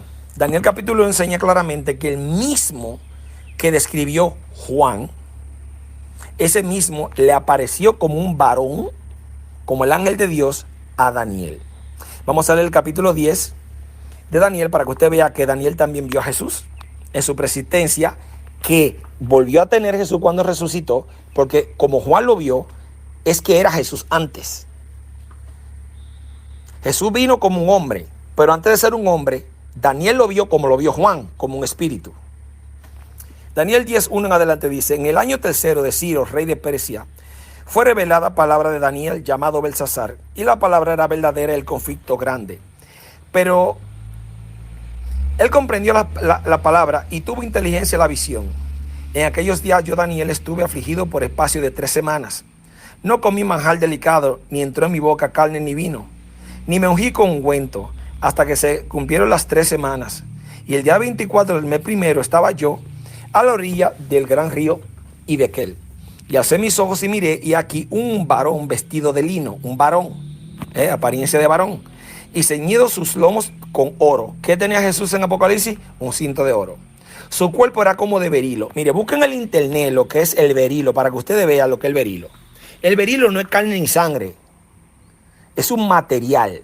Por lo tanto, los seres del cielo no tienen carne ni sangre, tienen una materia que es diferente, celestial. El berilo no es carne. Ese es el cuerpo de los seres celestiales. Es resplandeciente, refulgente, como si fuera metal, como el berilo. Es como si usted viera la piel del sol, usted lo mira y ve como esa lumbre, así la piel, ese es el cuerpo de ellos. Y sus brazos y sus pies como de color de bronce bruñido. ¿Cómo fue que lo vio Juan? Exactamente así. Y el sonido de sus palabras como el estruendo de una multitud. Y yo solo, Daniel, vi aquella visión. Vieron que Daniel está viendo la misma persona que describió Juan. Y no la vieron los hombres que estaban conmigo, sino que se apoderó de ellos un gran temor y huyeron y se escondieron. Quedé pues yo solo y vi esta visión. Y no quedó fuerza en mí, antes vi mi fuerza cambió en desfallecimiento y no tuve vigor. O sea, se desmayó como Juan, igualito que Juan. Pero al oír el sonido de sus palabras, y al oír el sonido de sus palabras caí sobre mi rostro en un profundo sueño, con mi rostro en tierra, se desmayó. Y aquí una mano me tocó. Hebreo 1 al 3 dice que Jesús y el Padre tienen la misma sustancia. Entonces, si el Padre tiene la misma sustancia que el Hijo, y Daniel sintió la mano de este varón que es Jesús, ¿cómo que el Padre no tiene un cuerpo si tiene la misma sustancia? Y Daniel sintió la mano de Jesús si tiene la misma sustancia, ¿cómo que el Padre no tiene un cuerpo entonces? Y me dijo: Daniel, varón muy amado, está atento a las palabras que te hablaré, y ponte en pie, porque a ti he sido enviado, el ángel de Yahvé. Mientras hablaba esto conmigo, me puse en pie temblando. Pues claramente vemos que más abajo dice que Jesús tenía la semejanza de un hombre, al igual como lo dice Juan. En Daniel 10 se dice que el que está hablando con Daniel tenía la semejanza de hombre, como el Hijo del Hombre. Semejanza al Hijo del Hombre. Por lo tanto, Juan y Daniel vieron a la misma persona que es Jesús. O sea, hay muchísimos otros versículos, hermanos. Por ejemplo, en Éxodo capítulo 24, para no alargar más este estudio.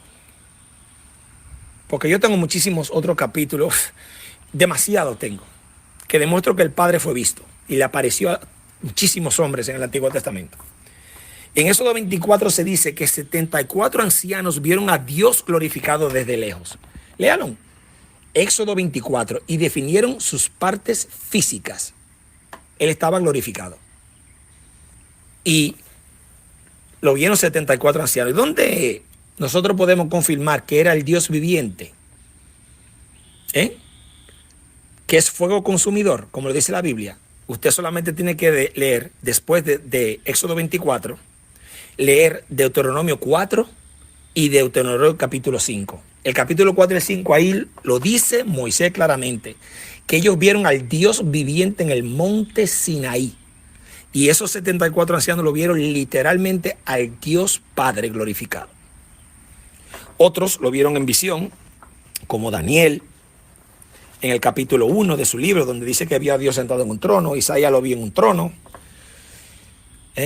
Daniel, todos ellos lo vieron en visión, como él se lo dijo a Moisés, María y Aarón, en número 12, que él le aparecería en sueño en visión, pero a Moisés le hablaría cara a cara. Entonces, no hay duda de que el Padre y el Hijo, los dos, fueron vistos en el Antiguo Testamento. El Padre y el Hijo estuvieron juntos, guiando al pueblo por el desierto. Moisés hablaba cara a cara con él, Abraham lo vio. Tenemos palabras como el Todopoderoso se le apareció a Abraham. A Jacob le hizo un altar al Dios que se le apareció, Noé, Abraham. Isaac también dice la Biblia que vio al Dios Todopoderoso, al Dios, y le hizo un altar. También se le apareció a Salomón. Yo tengo muchísimos versículos donde se le aparece a Salomón, el Dios, el Padre. Y también se le aparece, cuando él le dijo a Salomón, ¿qué tú quieres que te ofrezca? Y él le dijo, lo que quiero es sabiduría para guiar tu pueblo. Ahí estaba Dios hablando con Salomón. También a David se le apareció. Y a muchos otros se le apareció a Gedeón, Dios el Padre. Y en Génesis 18 y 19, el Padre se sentó a comer cabrito con Abraham. Ahora, cualquiera que no crea esto, solamente tenemos que ir a los capítulos y lo desglosamos. Usted me hace pregunta y yo le hago pregunta a ver. Ahora, en el próximo estudio voy a tocar los temas que ya dije, de por qué esos versículos, que ya estoy dando datos, claro, porque esos versículos le llaman el Dios invisible. El Dios es invisible porque no se puede ver, en el sentido de que su rostro, Él, cuando está glorificado frente a frente, usted no puede tener un Dios así. Porque dice el texto que mora en una luz inaccesible, como Él se lo dijo a Moisés, que nadie podía ver ese rostro en esa luz, porque es inaccesible, nadie puede, ningún ser humano, dice el texto. Ningún hombre ha visto ni puede ver esa luz inaccesible. Dios se lo dijo a Moisés. Ningún hombre lo puede ver. Entonces, no es que a Dios no se haya visto, sino que Él no se puede ver en su gloria, de frente a frente.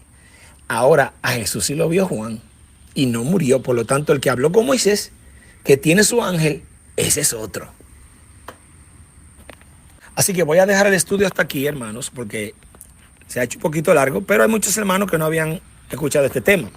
Entonces, para el próximo estudio voy a explicar con claridad pues esos versículos que no se entienden en el Nuevo Testamento, donde se dice que a Dios nadie le vio jamás, para que entiendan en realidad lo que significan esos versículos. Y también en Timoteo vemos versículos donde se dice claramente que ninguno de los hombres ha visto ni puede ver, en el capítulo 6 de primera carta de Timoteo. Pero el propio Pablo dice que Dios va a ser mostrado en ese mismísimo versículo. Entonces, hermanos, dejo todo aquí. Espero que les haya sido de provecho este estudio. Envíen sus audios, su comentario. Esta primera y la segunda carta son tan importantes. Vamos a ponerle mucha atención, hermanos, porque esto es para la edificación. Yo sé que los hermanos verdaderos en Cristo se van a poner a estudiar esto y van a aplicarlo a sus vidas. Bien. Entonces, nada, les ha hablado José Junior desde el grupo de estudios bíblicos y de debates por Telegram. Gracias y paz para todos. Esperamos sus comentarios, sean positivos o negativos, y andemos correctamente delante de Dios. Apartémonos del pecado, mantengámonos en oración y perseverando, hermanos. porque los escogidos de Dios perseveran hasta el fin. Gracia y paz.